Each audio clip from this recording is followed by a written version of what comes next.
Selamat siang, Bapak Ibu, rekan-rekan semuanya, sahabat Galnas, dan juga sahabat budaya, dimanapun Anda berada. Kita sekarang akan memulai acara kita hari ini, yaitu Bicara Rupa bersama Andang Iskandar.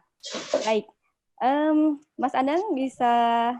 Nah, ini dia. Apa kabar ya? Apa kabar? Kang? Baik. Saya Baik, panggil Mbak Akang ya? Rizky. Saya Iya, panggil di Akang, nggak Bandung apa-apa ya? sekarang. Nggak apa-apa, Mbak. Iya, kan kita nggak beda jauh ya umurnya. Beda tipis lah. Beda tipis-tipis ya. 11, 12. 12, 13, 14. Banyak dong. Ya, hari ini kita bersama Kang Andang Iskandar. Siapakah Kang Andang ini? Kang Andang ini lahir di Bandung. Saya taunya itu aja ya. Lahir di Bandung. Udah. Beliau adalah seorang fotografer dan juga pengajar berbagai universitas ya, Kang Andang. Kebanyakan di Bandung ya? Iya, Bandung. Ajar seni dan desain. Akan seperti apa ini? Nanti kita akan menyaksikan bagaimana Kang Andang ini menjelaskan, memaparkan pengalamannya, pemikirannya, apapun gitu tentang fotografi. Tapi fotografi ini kan banyak sekali ya Kang Andang ya? Betul. Ya, betul. Nah, kemudian Kang Andang ini sudah bermain-main, tapi serius ya, bermain-main tapi serius dengan medium fotografi dan videografi. Udah lama ya Kang? Lumayan lah, baru Berapa mungkin tahun? 20 tahun. Wow, baru ya, 20 tahun. Itu baru 20 tahun. Nah, fotografi ini kita mengenal beberapa tokoh semacam Oscar Motulo, Darwis Triadi, tapi Kang Andang membawa fotografi dengan gayanya tersendiri. Betul? Insya Allah. Nah, insya Allah.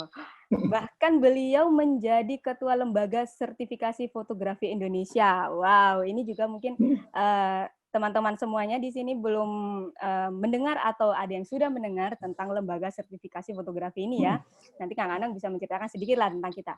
Ya, boleh. Kemudian penggagas Humanica Art Space. Nah, ini juga sangat menarik ini. Mungkin para anak-anak Bandung, anak muda Bandung sudah banyak yang tahu tentang Humanica Art Space mungkin ya. Tapi saya belum tahu kan. Pura-pura belum tahu mungkin ya. Tapi kita perlu tahu lah. Sebuah ruang belajar sosial dan seni di Bandung. Baik, Kang Andang. Bisa diceritakan kepada kita, tentunya terkait dengan tema hari ini ya, Everyday People sebagai dokumentasi sosial. Sebenarnya fotografi macam apa sih? Cemana gitu? Macam mana yang dikerjakan Mas Andang ini seperti apa? Iya. Oke, sebenarnya ini sebenarnya sudah banyak dilakukan oleh banyak orang sebetulnya. Cuman masalahnya kadang-kadang kita nggak sadar bahwa apa yang kita lakukan memberi dampak lebih daripada sekedar hanya memotret atau hanya sekedar memuaskan hasrat hobi individu ya. Nah, makanya sekarang saya coba sharing sama teman-teman dan udah diwanti-wanti, jangan kayak di kelas gitu ya. Biar udah diwanti-wanti, ada salam dulu tapi buat Pak Pustanto, terima kasih buat kesempatannya, Mas Jambrut, dan rekan-rekan dari Galnas buat saya berbagi hari ini.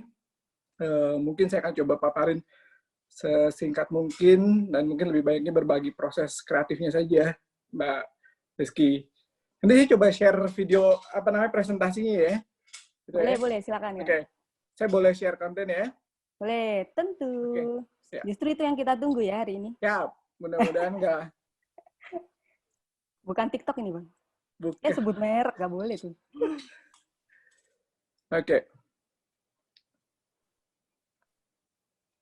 Ya. Oke ya, hari ini sih mau sharing tentang visual journey sebenarnya. Jadi memotret everyday people sebagai dokumentasi sosial. Dengan harapan yang tadi saya cerita bahwa hari ini semua orang bisa memotret, hari ini sangat personal fotografi, tapi juga hari ini juga kita menjadi concern sebagai bagian dari masyarakat sosial. Kebayangnya kita udah hampir 2 bulan stay di rumah ya, stay at home. Oke, saya coba share dulu ini deh, Mbak Desi. Ya, boleh. Apa yang menjadi latar belakangnya saya? Yang pertama, kita makhluk sosial, udah pasti, ya kan? Ya. Homo socius, di mana kita setiap hari berinteraksi dengan banyak orang. Kita ngobrol, kita ketemu, kita ngopi, dan segala macam. Tapi kemudian, hari ini, kita punya keterbatasan itu semua. Nggak bisa ketemu, nggak bisa ngopi bareng, nggak bisa buka puasa bareng. Nah, akhirnya, yang muncul kan ingatan terhadap apa yang hilang dari keseharian kita. Ya kan? Akhirnya muncul tuh kerinduan kita terhadap keseharian yang lama tuh. Nah, itu awal-awal yang membuat saya berpikir, oke, yang tersisa tentang kehidupan keseharian saya sebelumnya adalah kebiasaan dan memori, ya kan? Oke, betul, kebiasaan ya. Ya, kebiasaan saya keluar rumah, ketemu orang, menyapa orang, ya kan? Tapi itu semua hari ini hanya memori aja, hanya dalam ingatan saya tuh. Akhirnya Oke. saya pikir, di ingatan saya dipikirin, diingat-ingat, ketemu siapa aja, ada siapa aja. Rasanya hari ini menjadi lebih berarti seseorang atau sebagian orang buat hidup saya nih. Karena nggak ketemu tuh, ya kan? Nah, akhirnya saya menggali pengalaman pertemuan saya dan banyak orang, pengalaman keseharian saya. Akhirnya saya coba mencari makna dari ini semua deh, kasarnya. Ya kan? Nah, dari semua itu, akhirnya saya pengen cerita loh, bermaknanya pertemuan hari-hari saya dengan banyak orang. Kemudian kerinduan saya pada keseharian orang. Akhirnya, yang tadinya saya homo sosial atau makhluk sosial, saya pengen juga memainkan peran sebagai homo narrans, orang yang storytelling, yang pengen bercerita tentang memori saya dan kebiasaan saya, ya kan? Nah, yang mau saya ceritain itu adalah objek-objek keseharian saya, karena memang saya rindu sama keseharian beneran nih. Biasanya nggak pernah lama di rumah, nggak pernah lama di apa namanya di studio, biasanya berkeliling, jalan-jalan, atau kerja dan segala macam. Hari ini stay terus di rumah dan kadang-kadang di studio. Nah, ini saya memilih objek keseharian. Nah, objek keseharian inilah yang menjadi landasan awal saya menyebut everyday people, ya kan? Everyday people bisa dikatakan sebagai orang-orang yang ada dalam keseharian hidup saya, atau juga orang-orang biasa yang hadir dalam kehidupan saya. Nah, dari situ saya pengen cerita, saya berpikir, saya butuh medium untuk bisa menceritakan itu semua. Medium yang mampu menghadirkan kembali itu semua. Akhirnya saya pilih fotografi itu sebagai mediumnya, ya kan? Karena saya meyakini bahwa fotografi itu punya kemampuan seperti bahasa, kemampuan untuk menghadirkan kembali. Nah, apa yang saya hadirkan kembali? Orang-orang keseharian saya nih akan hadirkan kembali. Everyday people-nya yang mau saya hadirkan kembali. Sekaligus membawa kerinduan di everyday people itu, sekaligus membawa memori-memori ketika interaksi dengan mereka. Nah, akhirnya saya pilih fotografi, kemudian saya bilang, oke, fotografi ini menjadi satu jejak personal saya, satu jejak memori saya, jejak kebiasaan saya. Tapi saya bilang, yang saya foto kebanyakan di ruang-ruang sosial nih, ya kan? Kemudian saya pikir, ketika saya masuk ke ruang sosial, rasanya kemudian bahwa jejak personal saya bukan lagi jadi personal, tapi udah jadi jejak sosial. Ya. Nah, jejak-jejak ini karena dalam bentuk foto, kita bisa bilang sebagai bentuk dokumen, ya, sebagai dokumentasi. Ya, ada data-data, ada pengumpulan, ada koleksi, ada segala macam. Akhirnya saya bilang, oke, jejak saya menjadi dokumentasi personal, tapi pada akhirnya saya berharap ini menjadi jejak dokumentasi sosial. Kurang lebih itu sih alasan awalnya, Mbak Desi, dan kenapa objek kesehariannya. Kemudian objek kesehariannya juga kan banyak nih.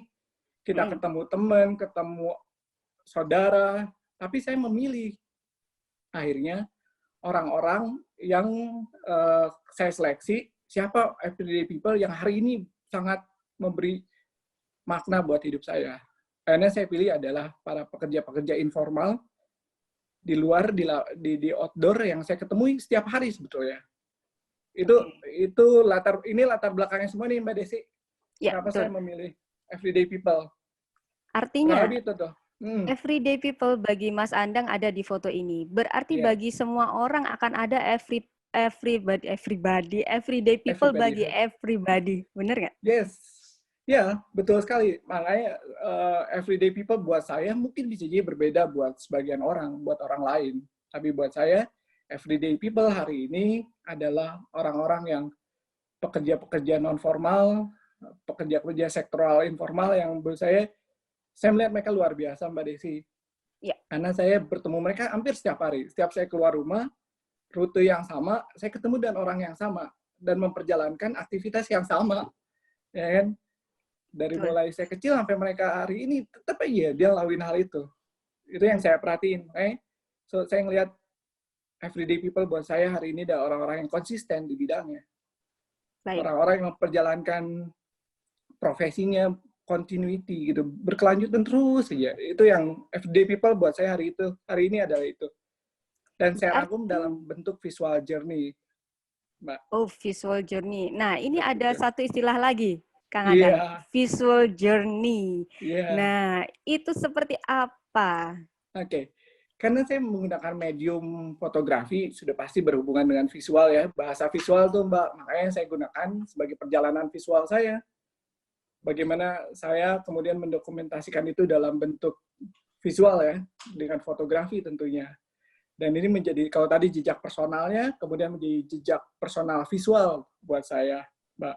Jadi saya selalu dalam hidup saya bagi menjadi journey-journey ya. Ya, Ada visual journey, ada mungkin hari ini Ramadan journey, kemudian ada juga life journey, ada learning journey gitu. Jadi saya selalu baik. memberikan series dalam hidup saya sebagai bagian dari sebuah perjalanan. Hmm. Begitu. Baik, perjalanan seseorang atau setiap orang itu pastinya berharga. Ya, Bagaimana tinggal kita membagikannya kepada orang lain agar itu betul. bermanfaat, begitu ya? Nah, Betul. ini juga yang dilakukan Kang Andang ini tentang dokumentasi sosial. Ya. Nah, di sini Kang Andang ini melakukan pendokumentasian seni, sosial, dan lingkungan berbasis riset ya Kang ya. Tapi sebelum Kang Andang menceritakan lebih jauh tentang Betul. itu, kami mengundang teman-teman semuanya yang bergabung di Zoom ini dan juga di live YouTube Budaya Saya. Sekarang kita sedang disiarkan juga di live YouTube Budaya Saya, Kang. Nah, Ya, ya, kami ya, ya, oke. mengundang Salam. untuk salam ya, teman-teman untuk memberikan pertanyaan ya.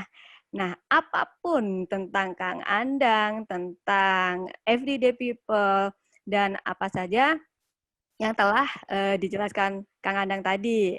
Atau Ya. mau tanya Kang Andang gimana magang di Humanica Art Space, boleh nggak? Wah, bisa Itu banget. boleh juga.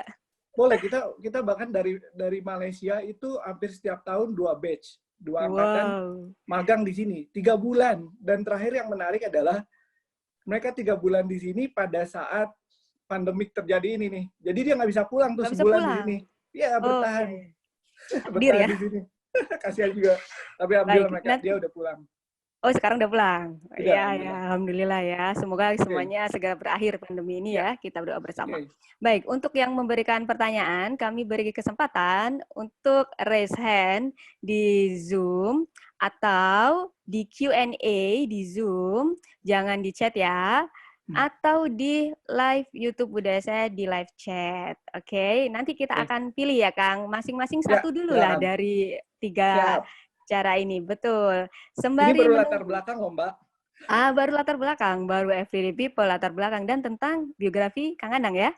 Ya, betul. Oke. Betul. Nah, sembari menunggu Kang, kita bisa melanjutkan ke Boleh. dokumentasi sosial tadi Kang. Ya, oke. Lanjutnya, ini tadi saya memainkan tentang homo socius atau makhluk sosial dan kemudian saya menjadi homo narans yang storytelling, yang bercerita. Saya coba bilang, oke, kalau udah punya ide, saya harus melakukan sebuah pendekatan untuk mewujudkan ide ini. Akhirnya saya mikir, ada 3 pendekatan yang saya pikirin. Satu adalah pendekatan didaktik namanya. Pendekatan ini adalah pendekatan yang dilakukan dalam proses dokumentasi sebetulnya Mbak Desi. Jadi saya pilih, oke, didaktik misalnya. Didaktik dengan artian bahwa, oke, apakah saya hanya ingin to inform, seperti kayak guru, menginformasikan bahwa, oke, ataupun juga orang hanya info, ini adalah galeri nasional loh, that's it misalnya. Atau saya sampai di tahap pendekatan yang observasional, yaitu bagaimana saya proses mengobserve, kemudian saya juga melihat, memperhatikan, dan terakhir, apakah saya juga akan masukkan ini ke pendekatan yang bersifat polemik, di mana akan jadi obrolan, akan jadi diskurs, akan jadi isu, atau minimal juga saya bisa tunjukin di polemik ini adalah apa yang menjadi kegelisahan saya, apa yang menjadi pendapat saya, apa yang menjadi ekspresi saya. Nah, akhirnya, pada awalnya saya cuma to inform. Saya ketemu orang, saya foto, dan saya appreciate terhadap dia, oke. Tapi pada akhirnya saya pikir, rasanya saya mau coba naik ke polemik isu deh pendekatannya. Tapi dalam hal positif ya, bagaimana saya berusaha dengan foto-foto everyday people ini, semoga bisa menggerakkan masyarakat untuk jauh lebih aware, lebih sadar tentang kehadiran orang lain dalam kehidupan sehari-hari itu, Mbak. Ya, Ya. itu yang saya harapin. Jadi akhirnya saya bilang, oke, kayaknya pendekatannya nggak cukup informasi, nggak cukup bilang bahwa saya motret mereka, dan kemudian juga saya nggak cuma observe, memperhatikan mereka, tapi saya pengen pendekatan ini pada pendekatan polemik, di mana saya bisa tumpahkan apa yang menjadi pemikiran saya, gagasan, dan kegelisahan saya, Mbak. Itu pendekatannya. Boleh saya lanjut lagi ya? Boleh lanjut. Berarti ada dua Oke. ya, didaktik dan polemik. Didaktik, observasional, dan polemik. Itu pendekatan dalam dokumentasi itu biasanya ada 3 hal itu, Mbak. Oh begitu. Itu standar ya Kang ya berarti ya? Ya, sebenarnya itu sebuah pendekatan lah. Satu pilihan sebenarnya. Kalau pendekatan kan orang boleh pendekatan lewat mana aja tuh, Mbak. Ya kan? Nah, kebetulan saya menggunakan pendekatan ini dalam dokumentasi. Begitu. Jadi saya pendekatannya lebih pada polemik. Nah, kalau udah ada pendekatan, saya pasti akan bicara tentang, oke, metodenya apa sih? Bagaimana caranya? Bagaimana sistem yang biar lebih terstruktur nih, cara ngebangun pesan yang mau saya sampaikan, atau storytelling yang mau saya hadirkan, ataupun juga everyday people ya. Akhirnya saya bilang bahwa oke, metode yang saya gunakan ini juga berhubungan dengan dokumentasi sosial. Pertama tuh The Marker. Metode saya mengidentifikasi atau memilih atau merujuk pada siapa objek fotonya. Yang udah pasti kalau The Marker, objek fotonya adalah everyday people ya. Kemudian the identification. Ya. Kemudian saya ngomongin juga tentang translation. Di translation, kita ngomongin tentang, saya mau pakai metode atau pakai mode apa nih produksi fotonya. Ya, mau pakai medium apa, mau pakai cara apa, mau pakai teknik apa. Ya, akhirnya saya bilang, oke, the translation-nya adalah, nanti saya jelasin juga tuh, the translation-nya.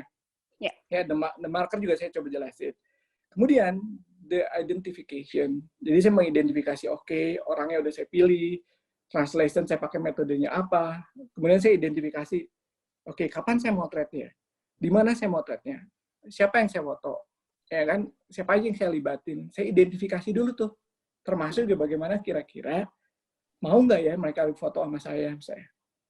Ya kan, karena nggak mudah juga ya, orang-orang, saya harus ketemu orang, kemudian meminta moto gitu ya, saya harus izin dulu dan segala macam. Saya juga mempertimbangkan banyak hal. Kemudian, dan tidak kenal ya, Kang? Ya, ada yang saya kenal, ada juga yang nggak kenal, tapi setiap hari hadir dalam kehidupan saya tuh, Mbak. Nanti saya tunjukin siapa yang kenal, dan kenalnya udah puluhan tahun tuh. Ya kan? Wow. Dari saya kecil sampai hari ini. Ya. Ini abang-abang jualan mesti ya? Iya, itu abang jualan yang di SD tuh, Mbak, biasa. Ya kan? Dari SD, saya dari SD sampai sekarang saya udah usia segini nih, yang beda tipis sama Mbak Desi. Itu dia masih tetap jualan, Mbak. Dia tetap jualan, dan saya bilang saya sangat salut sama dia, dan saya sampai mikir apa mereka nggak pernah punya pilihan lain dalam hidupnya ya, tapi atau mereka kehidupan yang sudah memilihkan buat mereka jadi ya. Nah, akhirnya terakhir saya melakukan classification. Jadi saya melakukan interpretasi ulang. Saya belajar kembali tentang siapa mereka ini, dan kemudian saya klasifikasi. Siapa-siapa aja, perannya buat hidup saya, dan segala macam. Jadi ini metode yang saya gunakan nih, Mbak. Apa namanya? Kalau tadi pendekatan, sekarang metodenya nih. Ini yang saya lakukan. Begitu gambarnya. Memang menjadi sangat seperti teori ya, tapi sebetulnya dalam kenyataan buat saya teori sama praktik tuh udah satu kesatuan tuh, udah to become one. Kedua, kayak lagu dong. Ya, kita kayak seumuran tuh tahu lagu itu. Ya, nah, ini mungkin salah satu contohnya, Kang. Yang di poster ini ya, itu ya, ada betul. Ada tukang mangsol sapatu, bukan sepatu ya? Sapatu. Mangsol sapatu, ya betul. Jadi saya suka olahraga, dan udah pasti pada zaman itu saya nggak mudah juga ya beli sepatu lagi. Yang paling sering dilakukan adalah kalau udah mulai kelihatan rusak, disol lagi gitu. Jadi udah cukup mengenal sama dia tuh, sama mangsolnya. Udah cukup dekat lah. Cukup dekat ya. Ya. Itu mungkin bisa diceritakan sedikit kan tentang mangsol sapatu itu, tentang metodenya ya, yang pendekatannya ini. Tentunya tidak mudah ya. sebenarnya mesti Mang Sol Sapatu ini biasanya tipikal yang nggak banyak omong sebetulnya. Jadi silent, cool gitu ya. Terus saya cuma cerita, Mang ini tolong digini-gini. Dia nggak banyak omong, mangga gitu aja ya kalau di Bandung. Akhirnya kemudian saya juga butuh waktu untuk memberanikan diri bilang, Mang, boleh nggak saya memotret Mang? Pada awalnya dia nggak mau juga tuh sebenarnya, Kang Genawan tuh dalam bahasa Sundanya, buat apa?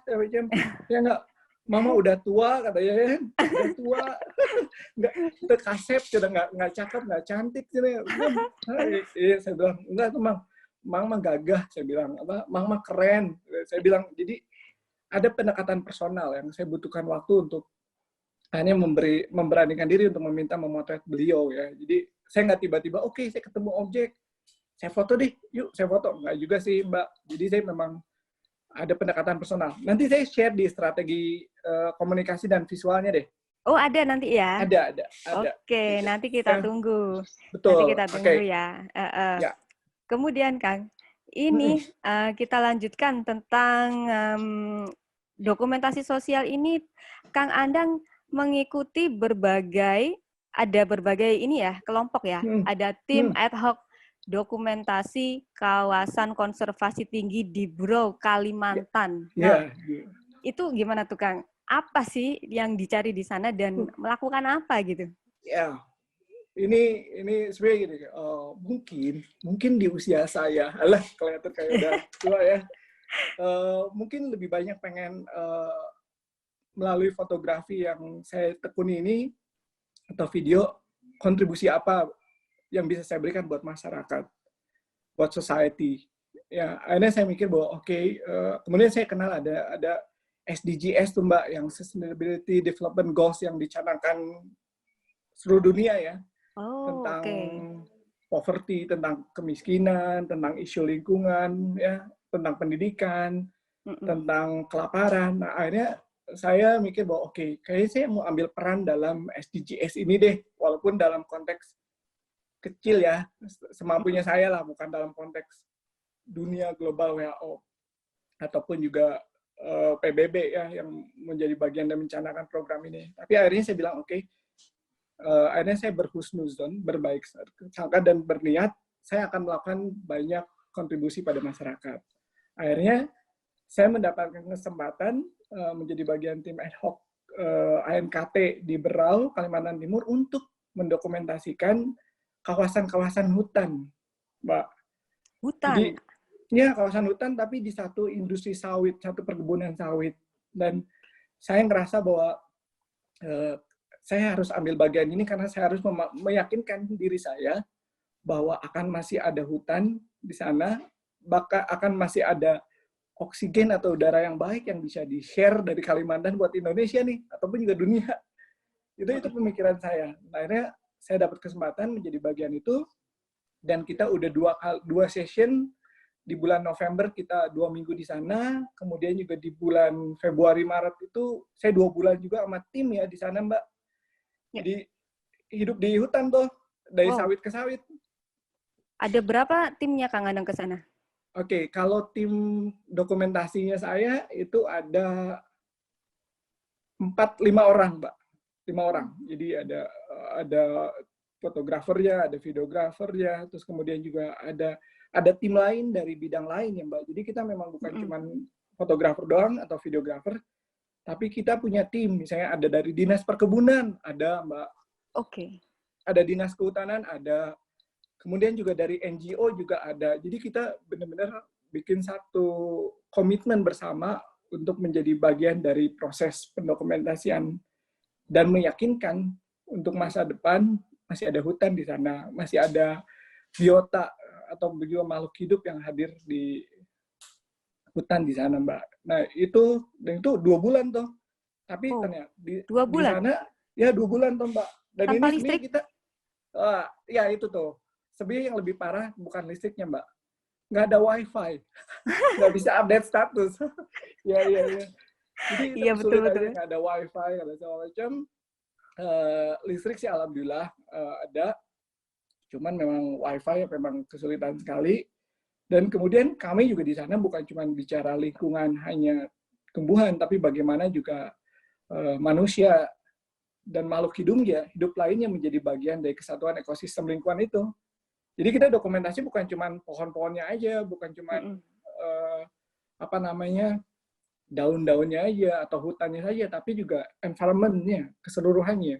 Ada manusia, ada hewannya, kemudian juga ada hal-hal lainnya. Ada kehidupan sosialnya juga di sana. Makanya dokumentasi sosial juga di sana tuh, Mbak. Yang menarik, Kang Andang, selama 2 bulan di hutan sawit itu, kemudian dihubungkan dengan dokumentasi sosial tentunya ya, dengan Ya, fotografi. ya. Apa yang ditangkap dari sebuah foto itu dengan kehidupan di sana? Oke, yang pasti saya harus banyak bersyukur lah. Ketika hidup di sana itu udah pasti. Saya harus bersyukur sekali karena bagaimana mereka di sana bertahan hidup dan mengembangkan dirinya di satu lingkungan, satu kawasan yang sangat luas sebetulnya. Saya misalnya contoh aja, saya melihat anak-anak kecil mereka pergi sekolah tuh dari jam 4 pagi tuh, Mbak. Ya. Jadi tetap sekolahnya jam 7.30, tapi mereka dijemput oleh ada satu mobil jemputan, ya. Itu dari jam 4 sampai jam 7 baru pada masuk, karena semua dijemput dengan 1-2 mobil saja. Bayangkan area hutannya kan sangat luas, sawitnya sangat luas, Mbak. Ya kan? Akhirnya, berapa hektar, Kang, kira-kira? Waduh, yang pasti nggak sempat bisa, ngukur ya? sebenarnya ada datanya sih. Sampai yang pasti gini logikanya, saya dari gerbang perkebunan sawit ke kantor ya, itu bisa 1,5 jam sampai 2 jam. Ada yang kayak gitu tuh. Naik mobil, pakai ini ya, pakai mobil banget. bisa 1 jam. Ya, karena saking luasnya juga tuh, Mbak. Ya. Dan yang pasti kalau kita datang ke sana tanpa dipandu, udah pasti tersesat lah. Ya. Oke. Dan ya tadi menariknya itu tuh, Mbak, si anak-anak itu pergi jam 4, jam 7 sekolah, kemudian nanti pulang mereka jam 12, mereka pulang bisa jadi ada yang jam 3, karena nunggu di drop masing-masing ke rumah-rumah tuh. Oh, jemputannya itu giliran Jemputannya gitu sangat ya? terbatas, betul. Bahkan ada yang menggunakan bus, Mbak. Jadi maksudnya di sana juga tumbuh perhatian terhadap dunia pendidikan, bukan hanya tentang industri atau tentang perkebunan sawit sebagai komoditi ya, tapi juga bagaimana di sana memanusiakan manusianya, Mbak. Kehidupan beragamanya juga sangat-sangat luar biasa di sana. Saya masih di tengah hutan mendengar azan tuh luar biasa sekali tuh. Kang, ini ada pertanyaan yang masuk. Ya. Menarik, dari Atta Raef. Ya. Di YouTube ya. Tanya dong, apa sih kelebihan kenapa memilih objek manusia? Kayak manfaatnya atau nilai jualnya? Terus bagi dong triknya juga pengalaman menarik saat memfoto orang tersebut. Boleh. Oke. Saya langsung jawab ya. Boleh, silakan. Oke. Ya. Yang pasti tadi saya bilang, saya sebenarnya orang yang makhluk sosial lah ya, orang yang suka berinteraksi dengan manusia lainnya. Yang kedua, objek yang paling banyak diambil adalah manusia sebenarnya di dunia. Tapi bukan berarti paling mudah memotret manusia. Nah, kenapa? Karena yang kita foto tuh adalah bukan cuma seonggok daging ataupun juga seonggok tubuh manusia, tapi juga bicara tentang jiwanya yang ada dalam diri manusia itu sendiri. Tentang karakternya, tentang personality-nya, tentang bagaimana mereka pengen menjadi who I am-nya gitu, menjadi siapa sayanya menjadi jelas, siapa mereka-nya itu jelas. Nah, akhirnya itu yang menjadi tantangan saya untuk saya suka memotret manusia, kenapa? Karena saya belajar dari mereka. Itu yang menjadi poinnya. Saya belajar karakter mereka, bagaimana saya belajar personality mereka, bagaimana saya belajar mereka memperjalankan kehidupannya. Jadi buat saya memotret manusia bukan hanya tentang keren ataupun tentang bagus atau tidaknya, tapi tentang bagaimana dia bisa memberi kontribusi juga bagi kehidupan saya dalam artian develop our mind, soul, and body diri kita, Mbak. Jadi buat saya tantangannya besar karena bicara tentang karakter, personalitas, dan segala macam. Nah, cuman memang itu tadi tantangannya tuh, bagaimana menggali karakter atau personality dari si objeknya, dari si subjeknya, ya. Nah, makanya itu tantangannya sekali, pendekatannya, personality-nya, terus kadang-kadang kita juga mereka langsung, apalagi sekarang langsung memberi feedback ya. Kalau misalnya fotonya nggak bagus, langsung dikomentarin, dan itu kan jadi challenge. Kalau dulu kita masih punya jeda kalau pakai analog, ya kan? Ya. Nah, itu kurang lebih. Nanti trik dan ini mungkin saya share di strategi visual dan komunikasinya nih, Mbak. Betul. Ini sebenarnya ada lagi pertanyaan tentang trik ya dari Marina Prabasworo dan Askiatun Wida. Tapi nanti kita tunggu Kang Andang untuk menjelaskan triknya ya. Boleh. Nah, nanti kalau misalnya masih belum terjawab, nanti saya remind Boleh. lagi begitu. Asik. Satu siap, lagi siap. pertanyaan, Kang. Dari Talita Nindya. Mas Andang, apakah selama dokumentasi sosial ini pernah mengalami situasi yang tidak mengenakan? Karena kan dilakukan di jalan. Apa pernah bermasalah dengan preman? Atau jangan-jangan premannya Mas Andang? Ya, kita sih memang berkawan lah, karena teman nongkrong. Ya, sebenarnya saya pernah ngalamin di Bandung, saya memotret di daerah Cikapundung. Itu di Cikapundung itu ada di pinggir sungainya, saya biasa main foto candid misalnya segala macam. Tapi di atas itu ternyata ada preman-premannya. Bukan preman lah, ada orang-orang yang mungkin punya kepentingan lain, sebenarnya bukan preman, melihat Penguasanya aktivitas lah saya. ya. Akhirnya saya ditegur tuh untuk itu. Saya ditegur, kemudian dia meminta sejumlah uang, kemudian juga teriak-teriak, ya, dan akhirnya saya jelasin, saya minta maaf karena saya tidak meminta izin dulu untuk memotret. Nah, ini juga pengalaman saya kenapa akhirnya saya nggak terlalu banyak foto candid di jalanan. Jadi saya, kenapa juga strategi saya mungkin nanti share, lebih banyak pendekatan personal dulu tuh, Mbak. Oke. Jadi nggak lagi saya datang, saya foto candid, itu pembelajaran buat saya, karena saya sadar betul bahwa mereka punya hak juga, walaupun itu di ruang publik kita lakukan, tapi mereka punya hak personal juga ketika kita mengabdikan mereka.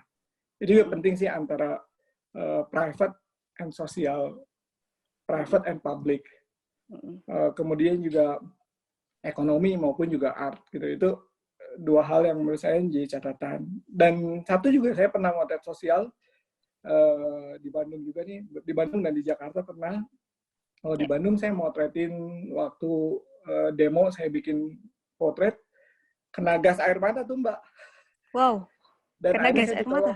Iya, kena gas air mata, dan alhamdulillah saya ditolong oleh bapak-bapak TNI. ABRI ini diselamatin, kemudian dikasih air, dipakai pasta gigi ya, lagi. Ya, itu pengalaman saya. Dan dulu saya sangat-sangat sangat punya, seperti punya kuasa motret apapun. Kalau saya mau, saya potret. Tapi ternyata itu pembelajaran besar buat saya tentang bagaimana sih menghargai hak-hak orang lain dalam foto saya. Sehingga akhirnya saya jarang sekali, walaupun memotret orang, saya selalu melakukan pendekatan terlebih dahulu. Begitu, Mbak. Oh, baik. Oke, Kang Andang, ini boleh satu lagi pertanyaan nih boleh. dari Zoom ya, Q&A-nya Zoom. Dari Wulandari, Pak Andang mau tanya, intonasinya gitu nggak ya? Okay. Pak Andang mau nanya, mengenai pendekatan fotografi yang tadi ya, ada 3 apa 4 tadi.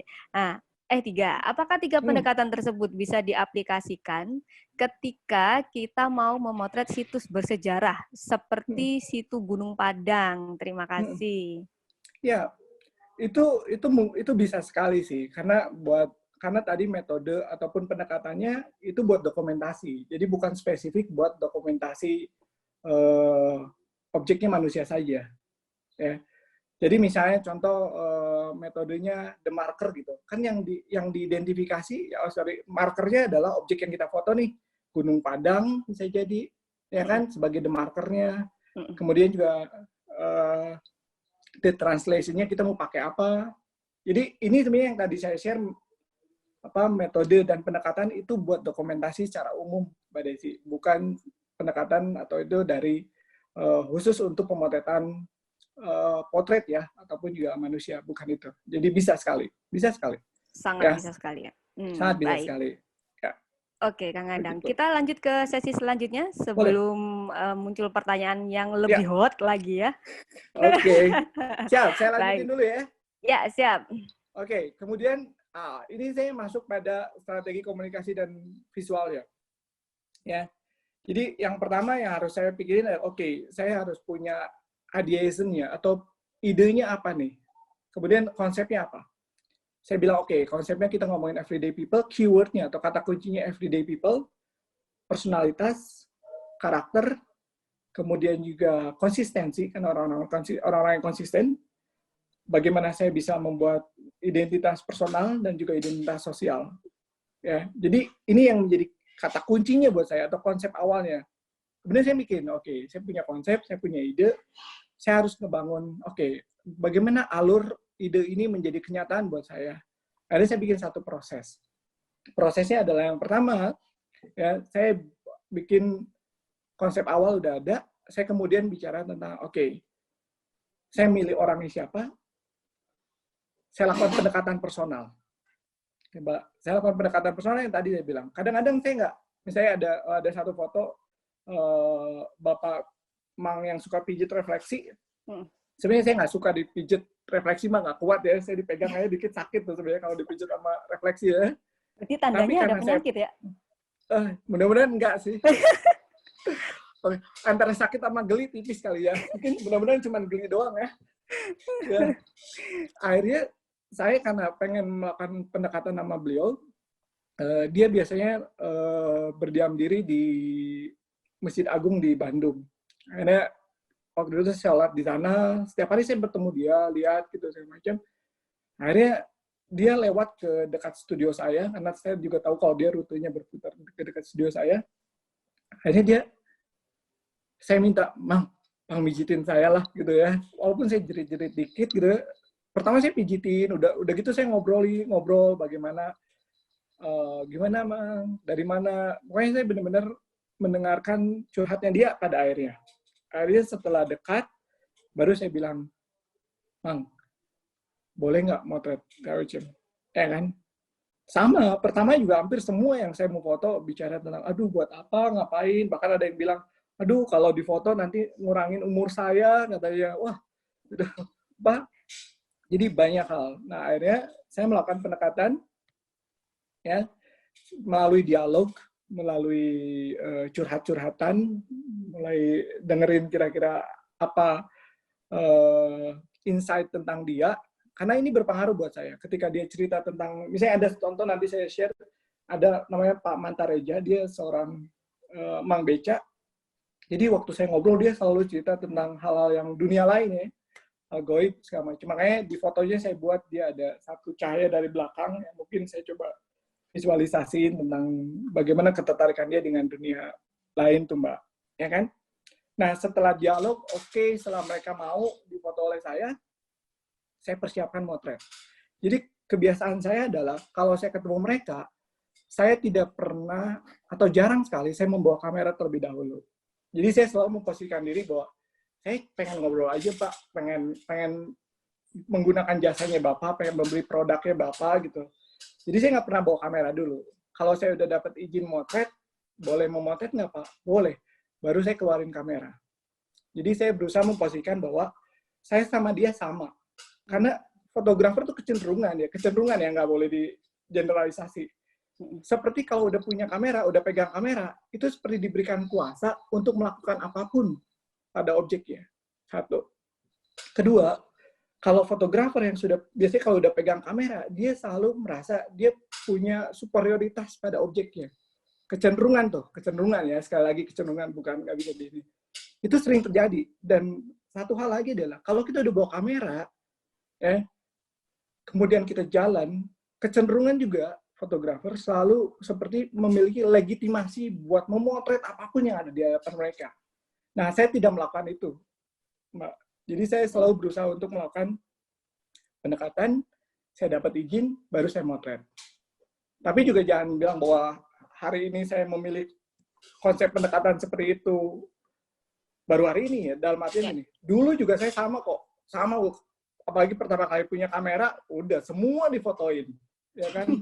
Semua difotoin, ya kan? Tapi hari ini saya berusaha untuk mengapresiasi tentang hak-hak hidup orang lain ya, untuk mempunyai keputusan-keputusan yang dinegosiasikan terlebih dahulu.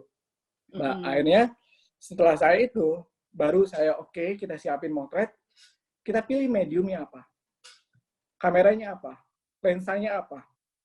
Ya, kemudian juga kita ngomongin tentang perlu pakai lighting atau tidak. Nah, kebutuhan ini saya lakukan setelah saya tahu betul karakter, personality atau identitas apa yang mau saya hadirkan tentang si objeknya, Mbak. Jadi bisa jadi alat yang saya pakai sangat beragam, bisa beda-beda. Bisa lensanya beda, bisa kameranya beda, bisa juga lightingnya beda, pakai lighting atau nggak pakai lighting. Itu strategi saya adalah saya memutuskan menggunakan apa ketika saya tahu visualisasi apa yang mau saya ciptakan terhadap objek ini. Baru saya putusin. Kemudian setelah itu saya setting. Ya. Saya setting lighting, kamera, dan segala macam. Ya, tapi satu hal yang saya jarang juga ini adalah saya jarang ngeposein objek saya di satu sisi. Jadi saya selalu meminta mereka, silakan Pak, posenya mau pose seperti apa. Biarkan mereka menunjukkan tentang who they are-nya dengan cara memposisikan dirinya buat saya. Sehingga ketika dia memposisikan dirinya buat saya merasa bahwa saya diterima oleh mereka. Ya kan? Berbeda dengan saya directing. Saya directing, saya mas, kesini, saya duduk, saya bikin. Jadi, kebanyakan, contoh misalnya, Mangsol Sapatu itu, ya dia nggak mau beranjak. Udah ngomong aja udah susah. Wah, di fotonya, ya udah, akhirnya mau, dia tetap duduk tuh. Mau tapi tetap duduk. Akhirnya ya udah, saya bilang, oke Pak. Udah Pak, keren, saya foto lagi duduk aja ya, lagi ini ngobrol segala macam. Akhirnya, saya yang menyesuaikan untuk mereka. Lightingnya, komposisinya, dan segala macam. Walaupun terjadi dialog lah antara saya dan dia. Dialog dalam artian, bisa jadi dialog dalam artian betul, tapi juga ada dialog imajiner saya atau imajinasi saya tentang dia. Begitu. Kemudian, lanjutnya yang tadi, setting, lighting. Ya. Kemudian ngomongin komposisi, ngomongin color, harmonika, ngomongin juga banyak-banyak hal, kontras kalau ditemputi dan segala macam. Dan akhirnya saya juga akan menjadi sangat fokus pada ekspresi atau gestur. Dan yang menarik kalau metode dokumentasi sosial ini, sekali lagi saya nggak pernah bilang, Pak senyum ya Pak, saya nggak pernah mengambil alih peran mereka dengan cara mendirecting mereka. Karena saya punya posisi yang sama dengan mereka. Jadi saya berkolaborasi, bukan saya dominan terhadap mereka. Tapi saya kolaborasi. Dia berbagi dirinya dengan saya. Berbagi jiwanya dengan saya. Nah, fotografi menjadi medium antara saja buat saya, bertemu jiwanya dengan dia. Itu yang saya bayangkan ya, Mbak. Ya. Kemudian ngomongin gestur. Kang Adang, mohon maaf, ini saya potong dulu. Ini silakan. belum muncul share screen-nya. Oh gitu? Ya. Sebentar, udah? Masih hitam? Belum? Belum? Masih hitam, bentar. Saya ulang lagi berarti.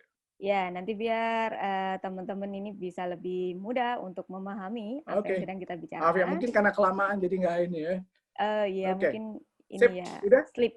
Ya, ini muncul. Oke. Ya, balik lagi ya. Maaf. Sip. Jadi, lanjut ya. Jadi ini tahapan proses yang saya jalani nih, Mbak. Apa yang saya coba lakukan di sini, di proses ini. Ya, sekali lagi, saya pendekatan personal ini kuncinya sebagai strategi komunikasi saya. Ya kan? Dari sini ke bawah, ini menjadi strategi visual saya. Ya. Wah, coret-coretannya nggak jelas. Oke, ini strategi komunikasi. Yang ini adalah strategi visual. Ini yang saya lakukan nih, Mbak. Jadi saya membagi itu. Kemudian, ada hal lain yang saya perhatiin. Yaitu adalah teknik sudah pasti. Teknik fotografinya apa aja yang saya pakai. Ya. Pasti kalau lighting saya pakai available light, ataupun juga kadang pakai strobis, atau juga pakai mix light. Ya, dicampur tuh pakai cahaya buatan maupun juga cahaya alami. Saya juga banyak menggunakannya kamera DSLR karena saya punya cuma itu doang. Walaupun sempat saya pakai medium format untuk beberapa karya saya. Kemudian post production ya biasanya saya adjustment color, kemudian sharpening, ya, dan biasanya juga ada tambahan dodging burning. Jadi ini adalah teknik atau alur kreatif saya dalam hal bersifat teknisnya, Mbak. Ini kemudian strategi visual lainnya adalah bagaimana saya bisa menyampaikan pesan fotografisnya, to tell and to show, ya kan? Bagaimana saya menceritakan, tapi juga menunjukkan tentang who they are, tentang mereka. Nah, ada satu lagi nih yang kadang-kadang kita nggak perhatiin kalau motret. ada jarak fisik dan psikologis tuh Mbak. Oh ya. Ya, bayangkan ada perilaku-perilaku fotografer misalnya yang punya kebiasaan kalau motret bisa jadi jaraknya deket nih sama objeknya. Tapi juga ada yang jauh. Contohnya gini. Ini cerita tentang hubungan antara saya dengan objek yang saya motret. Ya, kebanyakan saya memang menjaga jarak personal sebetulnya. Dengan kata lain, jarak yang sering saya gunakan adalah di atas 1,5 meter atau 1,5 meter saya biasanya memotret mereka. Karena saya tahu ada ruang personal yang harus kita jaga ya. Karena satu, umur mereka juga cukup jauh dengan saya Mbak, jadi saya juga harus menunjukkan respect sama saya, respect terhadap mereka. Jadi kalau jarak, saya coba share ini ya. Oh nanti harusnya beda lagi. Jadi jarak fisik dan psikologis. Ini bedanya kayak gini. Kalau jarak fisik 1 meter sampai 0,5 ataupun juga setengah meter, 0,50 meter, ini identik dengan jarak intimate, Mbak. Jadi kalau misalnya saya motret orang itu jaraknya setengah meter, itu pasti saya udah sangat dekat dengan objeknya, kecenderungan. Oh gitu ya, setengah ya, meter ya kan? Iya, itu sangat sangat jelas seperti terlihat. Ya, jadi ini tentang jarak psikologis dan jarak fisik sebetulnya, Mbak. Ini sebenarnya ada pendekatannya lain sih sebetulnya. Kemudian kalau misalnya saya 1,5 meter, itu jarak personal, Mbak. Saya di sini aja ya, coret-coretnya ya. Ya, boleh. Ini 1,5 meter. Kemudian, saya juga banyak yang mengambil environment-nya, yaitu saya menunjukkan jarak publiknya. Dan terakhir, yang lebih luas lagi, lebih jauh lagi, itu ada yang disebut dengan jarak sosial.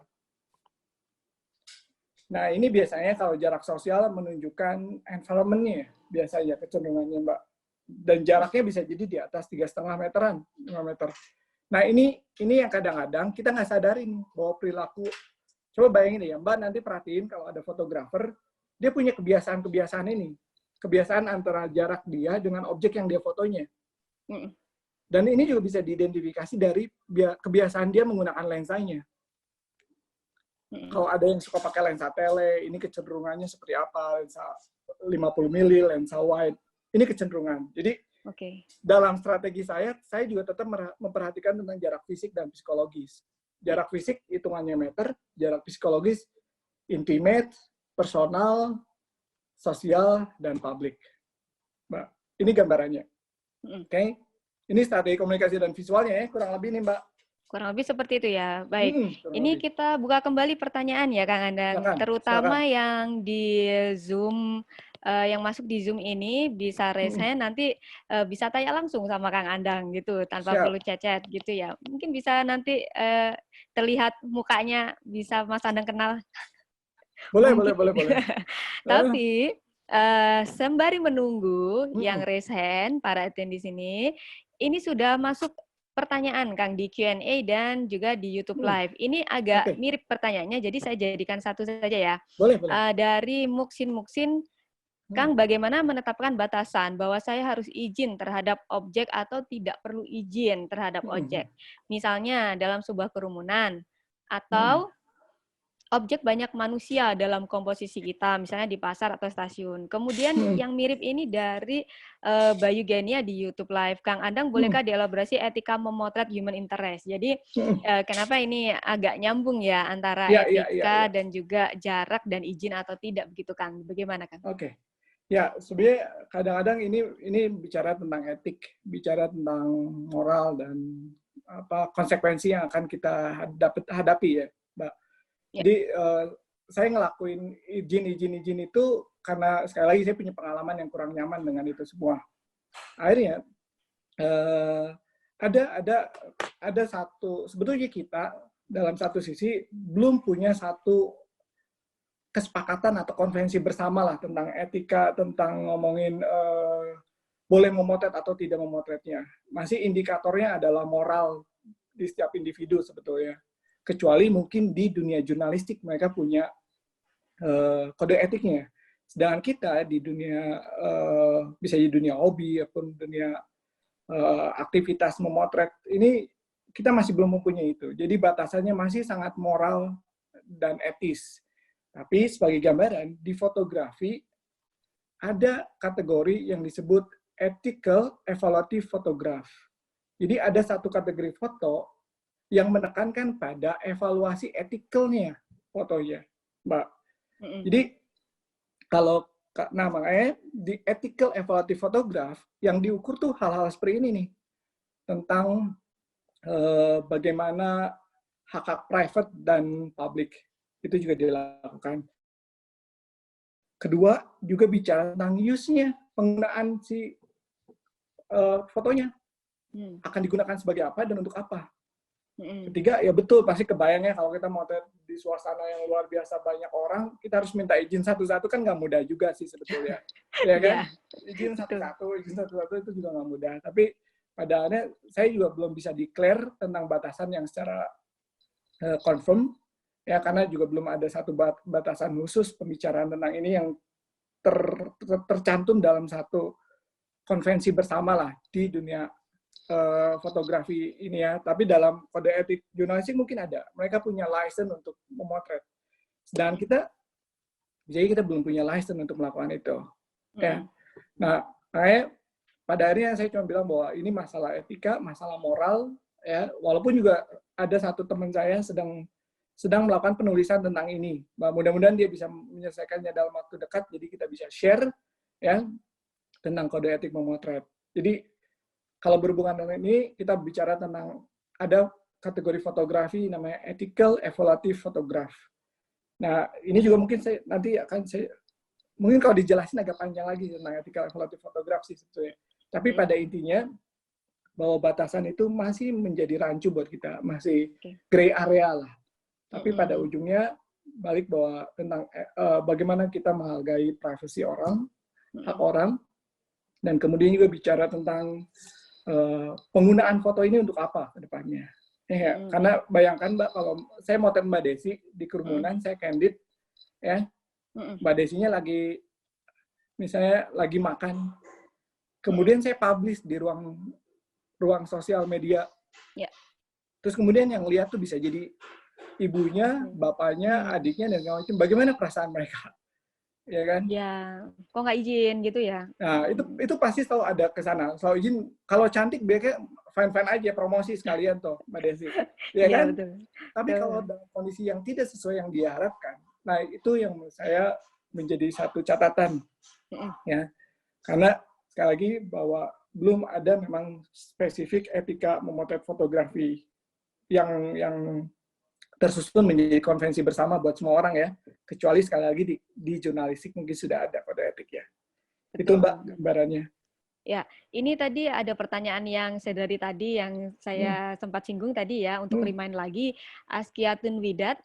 Nah, terima kasih Kang Andang atas invite-nya. Saya hendak bertanya, apakah perlu menyeting pose objek foto? Bagaimana cara pemilihan dan menguatkan objek foto agar nampak kuat dan alamiah? Yang sempat disinggung Mas Andang tadi ya. Ya, betul. Ya, sebenarnya ada dua karakter fotografer. Ada fotografer yang biasanya suka directing, jadi suka ngarahin tuh. Nah, tapi juga ada fotografer yang dia nggak suka ngarahin. Walaupun dia yang seperti ini biasanya kecenderungan candid sebetulnya. Tapi di portraiture ini biasanya selalu diawali dari konsep awal, ide awal. Nah, untuk melakukan proses directing, ini saya coba sharing, udah bentar ya. Saya share yang lain dulu ya, Mbak. Saya boleh, coba silakan. sharing whiteboard ya. Bentar, saya stop. Biar saya gambarin relasi fotografer dengan objeknya seperti apa. Oke, sebentar ya. Ya, boleh.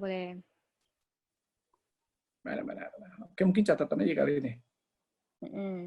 Nanti bentar ya. Sekalian ini juga ada yang nyambung juga sih Kang pertanyaannya. Boleh, silakan saya dulu. bacakan sekalian ya. Silakan. Bagaimana dengan memotret diam-diam atau curi potret? Dari Agung S. Karena kalau terlihat kamera subjek foto tak natural lagi. Nah, itu juga tadi sempat disinggung. Ya. Mungkin sekalian dijawab tadi ya. Boleh. Oke. Ya sebetulnya ya Mbak, nanti saya balik lagi ternyata. Saya balik ke sini aja. Ya. Oke. Ya, sebetulnya sekali lagi di fotografi itu punya kategori yang beragam dalam memotret. Banyak misalnya naturalitas objek itu menjadi ada sebagian orang yang sangat mengejar naturalitas objek ya. Ya. Is it fine? Nggak ada masalah. Jadi yang saya tekanin ini adalah satu pendekatan saya. Jadi setiap orang boleh pendekatan yang berbeda-beda. Nah, contoh, tapi masalah berikutnya, ini masalah misalnya bicara tentang strategi ataupun juga bicara tentang tadi nih. Ada namanya snapshot estetik. Wow, apalagi itu kan? Ya, mungkin orang nggak begitu kenal dengan bahasa itu, tapi orang mungkin lebih kenal candid, misalnya. Ya.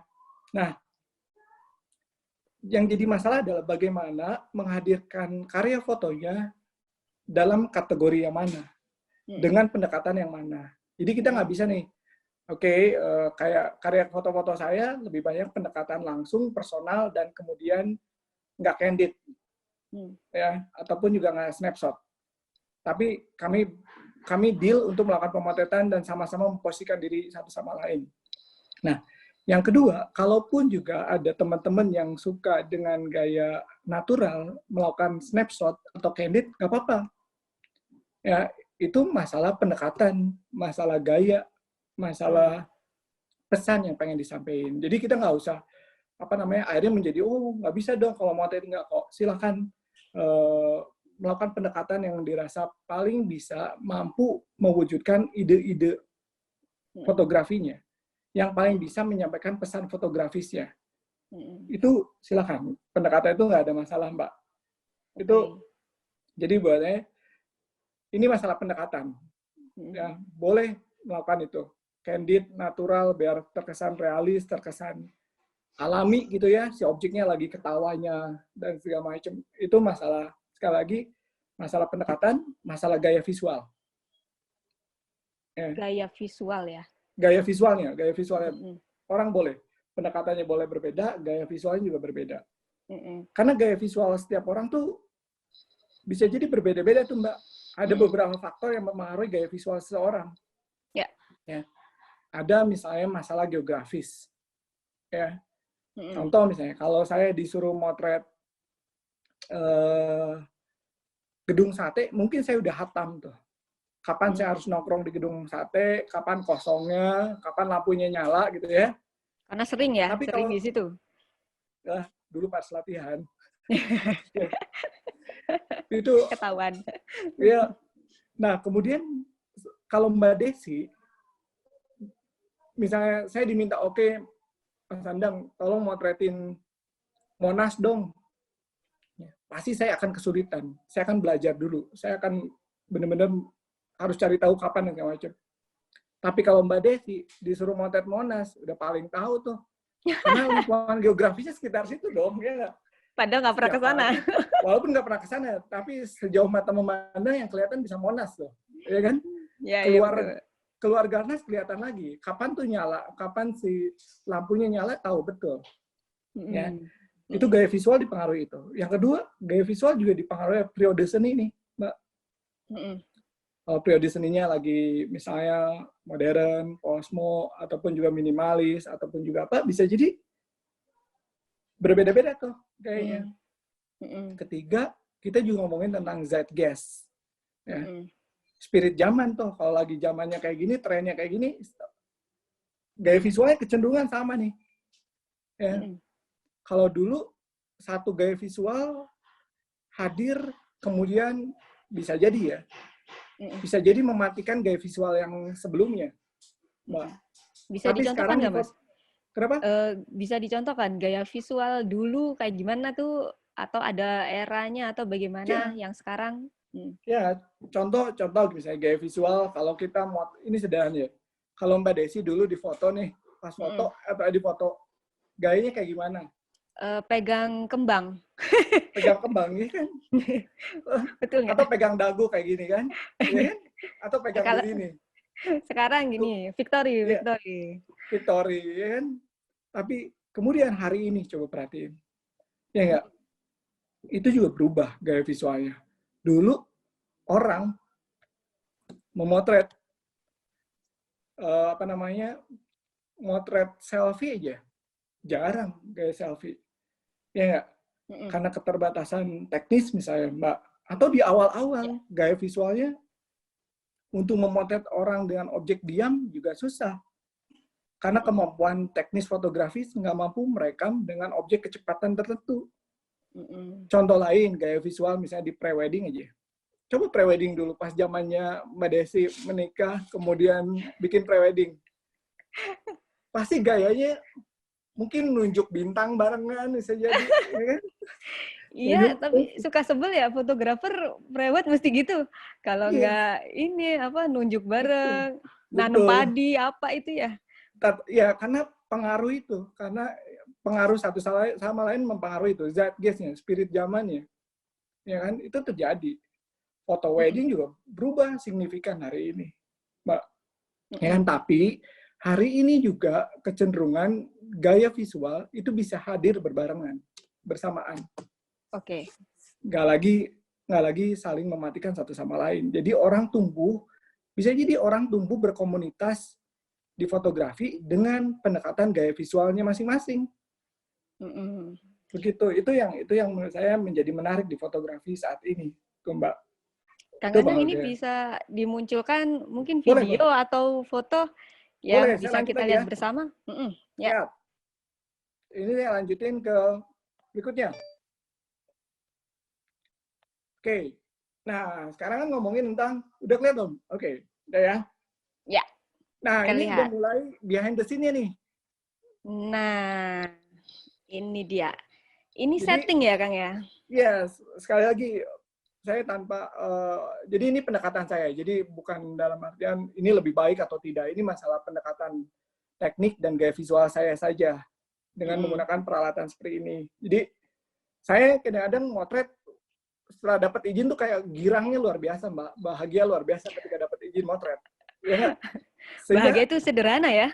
Bahagia sederhana, dapat izinnya udah luar biasa. Dan akhirnya karena dapat izin udah bahagia, saya mencoba semaksimal mungkin menggunakan peralatan dan pengetahuan fotografi saya. Ya. Dengan harapan bisa mewujudkan apa yang menjadi harapan saya, visualisasi saya. Akhirnya saya sering juga membawa peralatan segini banyak kalau motret. Mbak. Ini bisa diceritakan, Kang? Ini tuh di mana lokasinya? Kemudian kenapa itu banyak rumah-rumah gitu, terus ada instalasi sarung juga. Beda lah kalau orang Galnas sebutnya instalasi, padahal jemuran aja kali Mbak. Biar keren instalasi. Biar keren gitu. Instalasi ya. Ya, oke. Ini saya motret di satu daerah di Babakan Ciamis namanya, di Bandung. Itu saya masuk ke dalam gang. Ini juga saya tumbuh di sekitar sini sebenarnya. Kecil dan besar di sekitar sini. Jadi saya memotret, saya bikin potret di sini. Beberapa orang sekalian, hampir bisa jadi mendekati berapa ya, 5 kepala keluarga lah, hampir saya fotoin satu persatu gitu ya Mbak. 5 kepala keluarga? Iya, jadi saya bikin family portrait orang-orang yang, ya bayangkan, mungkin juga jarang orang pergi, mungkin kalau di Bandung kan ada satu brand studio yang kalau belum foto di sana belum ke Bandung atau belum gitu. Tapi nggak banyak orang yang punya kesempatan seperti itu, Mbak. Bikin 5 keluarga ya maksudnya? Iya. 5 keluarga. Bikin family portrait, nanti saya share fotonya. Jadi saya gunakan beberapa alat ya. Pertama, saya pakai lighting udah pasti. Saya gunakan 3 lighting. Ini saya pakai Oxta box. Ini pakai umbrella atau payung, tapi saya buka payungnya biar jadi soft.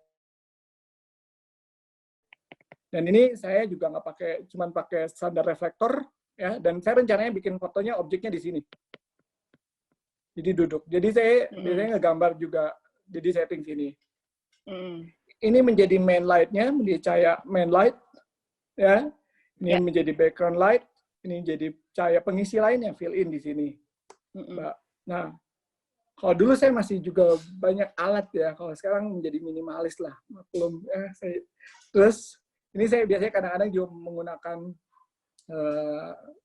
satu alat tambahan, karena kadang-kadang kita juga kesulitan buat motret, nyari listriknya tuh Mbak kalau di outdoor. Jadi saya kadang-kadang pakai baterai pack namanya. Jadi saya bawa baterai pack ya. Jadi Oh, kayak bawa aki sendiri lah. ya?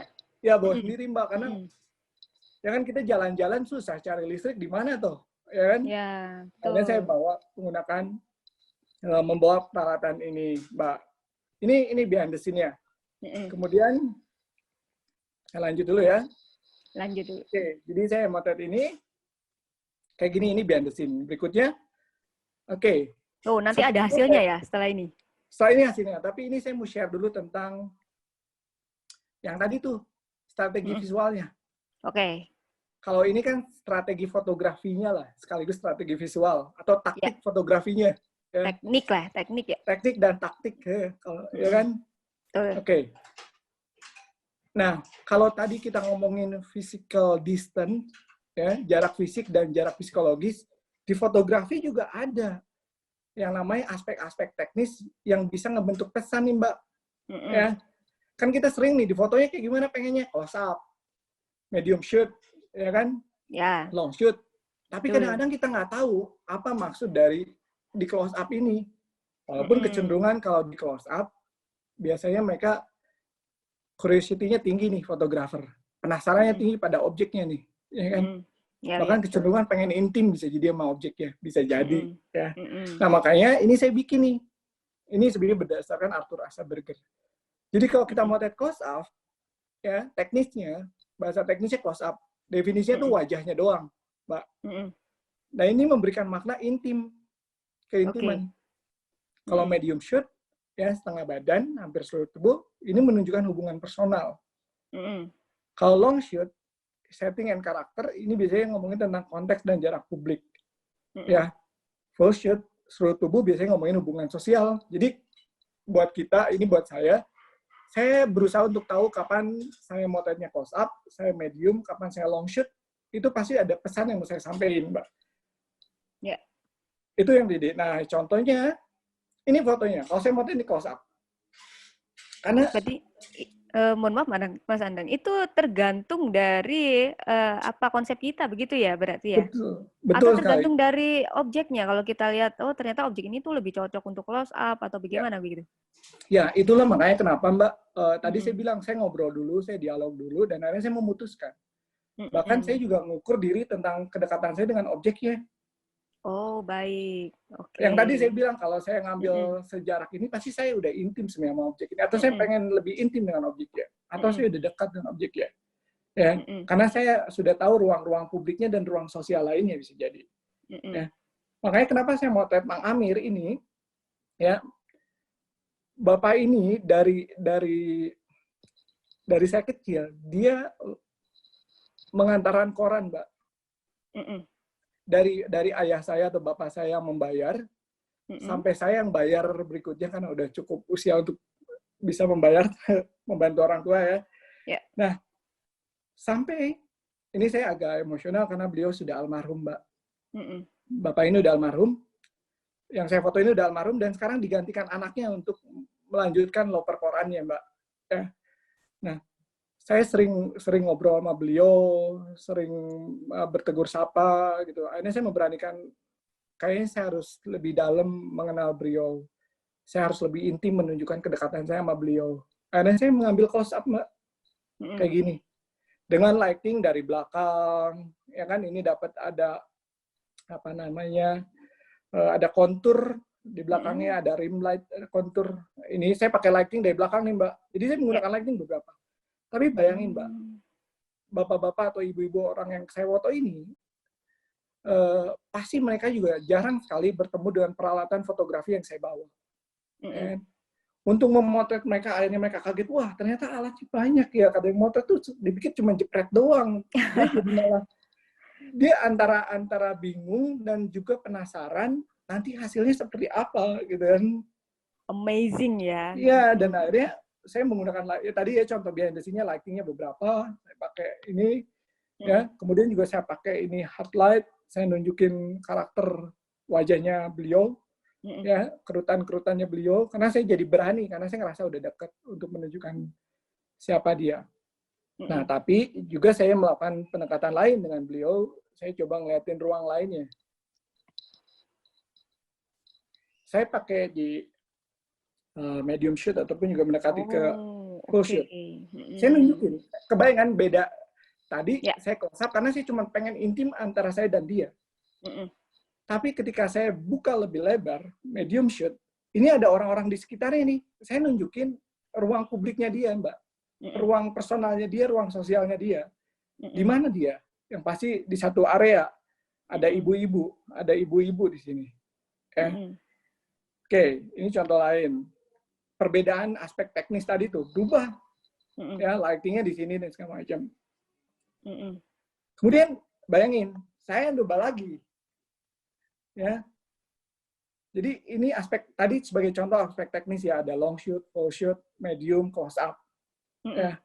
Nah, akhirnya saya melakukan long shoot. Kalau tadi ibu-ibu ini mungkin udah pergi ke sana, tapi muncul ada anak kecil di sini, ada di sini. Jadi saya biarin juga. Nah, mungkin naturalnya saya adalah kehadiran orang lain dalam foto saya, Mbak. Jadi tidak nampak di setting gitu ya? Iya, betul. Naturalnya saya adalah orang lain hadir dalam foto saya, it's okay. Sedangkan si objeknya natural berdasarkan kesepakatan dirinya ketika membuat pose, Mbak. Karena ini dia bikin sendiri, Mas? Iya, posenya bikin sendiri? Dia cuma, Pak, di foto ya, oke. Dia langsung pose buat saya. Kemudian saya minta, Pak, boleh nggak gaya beda? Dia udah posein sendiri. Karena sekali lagi saya menghargai, saya berusaha untuk tidak directing. Walaupun dalam pekerjaan lain mungkin saya sangat directing, bisa jadi, Mbak. Untuk project lain bisa jadi directing. Tapi untuk ini saya berusaha untuk tidak directing. Ini bedanya ya, tadi ada close up, medium, sama long shot. Baik, Kang Andang, ini boleh sekalian menjawab karena pertanyaan ini berhubungan gitu ya. Kita dulu kan yang Putri Anissa, karena pertanyaannya sangat relevan dengan bahasan sekarang. Silakan. Untuk perbedaan jarak antara close up, medium, long, and full itu berapa meter kira-kira? Oke. Kalau meter dalam artian aspek teknis tadi, dan teknis, itu kan bicara tentang bukan jaraknya, tapi kalau teknis, close up, medium, long shoot, ya, dan environment. Kemudian kalau tadi tuh, kalau bicara fisik, ini saya coba pilah ya, biar nggak salah. Ada jarak fisik dan psikologis. Dan kalau medium, kita ngomongin tentang pengambilan gambarnya. Kan bisa beda-beda tuh, Mbak. Bisa aja pakai close up dengan lensa tele, itu jaraknya bisa 5 meter. Tapi tetap bisa close up. Oh ya, betul. Pakai lensa lebar bisa jadi 0,5 meter baru bisa close up. Ya kan? Tapi kita fokus pada aspek teknis visualnya aja. Close up, medium, dan long shoot. Jadi untuk jarak itu tergantung sekali pada alat yang digunakan. Ya, begitu, Mbak, ini gambarannya. Oke, berarti udah terjawab ya, berarti dari Mbak Anissa. Oke. Kang, ini sebenarnya ada beberapa pertanyaan ya, tapi mungkin ini agak kembali lagi ke depan begitu. Boleh. Tentang Pak Musin ini raise hand, mungkin Pak Musin bisa bertanya langsung kepada Kang Andang. Baik, silakan Pak Musin. Salam Pak Musin. Salam kenal.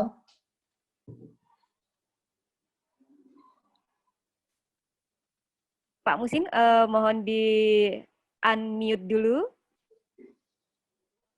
Baik, sambil kita tunggu Pak Musin, kalau nanti sudah siap, Pak Musin bisa mengabari kita lagi ya.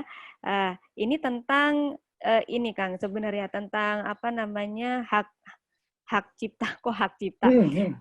Jadi pelanggaran itu. Mungkin nanti Kang Musin bisa menjelaskan langsung. Tapi ini ada yang nyambung juga ini. Di sini. Balik lagi ke jarak ya, Kang ya? Iya. Dari Asep Hermawan, mantap Kang Andang. Bicara jarak fisik dan psikologi, gimana masalah kamera yang dipakai kalau terlalu super wide? Ya. Oke. Ya, itu sekali lagi pemilihan medium itu sangat berpengaruh pada visual apa yang kita harapkan pada akhirnya. Ya. Karena tadi saya bilang bahwa kadang-kadang jarak, kan ada jarak fisik dan psikologisnya. Kalau pakai lensa wide sudah pasti ada dua dampak yang muncul. Kalau kita mau motret pengen close up, dua hal yang terjadi secara visual. Satu, mungkin akan ada distorsi. Nah, apakah foto image seperti itu yang kita harapkan? Yang kedua, apakah dengan objek itu tidak menjadikan dia kikuk misalnya, Mbak? Ya kan, karena pakai lensa lebar, pengen close up, dia sedekat itu. Ada orang-orang yang nggak nyaman kalau kita motret sedekat itu. Ya. Kedua, yang pertama juga apakah, karena kan setiap lensa punya karakternya berbeda-beda. Nah, ketika kita memotret menggunakan lensa wide, kecenderungan akan ada distorsi terjadi. Apakah efek visual itu yang diharapkan? Nah, itu juga penting. Ya. Kedua, makanya kenapa saya tadi bilang bahwa penting sekali untuk tahu dulu visual seperti apa yang kita inginkan. Baru kita pilih alatnya, pilih mediumnya. Walaupun mungkin juga sama kayak saya juga terbatas punya alatnya. Jadi kadang-kadang oke mikir, ya udah deh saya punya ini, saya akan sesuaikan konsepnya dengan saya akan memotret sesuai dengan alat yang kita miliki, itu bisa aja tuh sebetulnya kayak gitu. Tapi ini juga ini berhubungan juga saya mau coba share yang tadi yang mudah-mudahan lensa wide itu berpengaruh pada dampaknya pasti ada efeknya beda, karakternya beda, kemudian juga apakah kemudian menjadi jarak fisiknya begitu dekat dengan objek, apakah objeknya kira-kira nyaman atau tidak, ya itu juga dipertimbangkan. Karena selain aspek fisik, selain jarak fisik, ya hitungan meter juga berhubungan dengan jarak psikologis orang. Ya. Bisa jadi orang nggak nyaman tuh sedekat itu. Tapi saya mau share tentang ini nih, kalau mau ini relasi, kalau tadi relasi fisik, psikologis, aspek teknis. Yeah. Saya mau share tentang relasi fotografer dan objeknya ya. Oke, ini hubungannya kayak gini. Saya coba, ini sebenarnya kalau saya keluar lagi agak lama lagi nih, tapi saya coret-coret di sini kalau boleh ya, biar langsung aja Mbak. Tentu boleh. Ya, apa yang nggak boleh, Mas? Pengennya di whiteboard biar lebih luas. Oke. Ini gambarnya kayak gini. Sorry. Kalau kita motret, wait. Ya. Aduh. Sebentar, Mbak.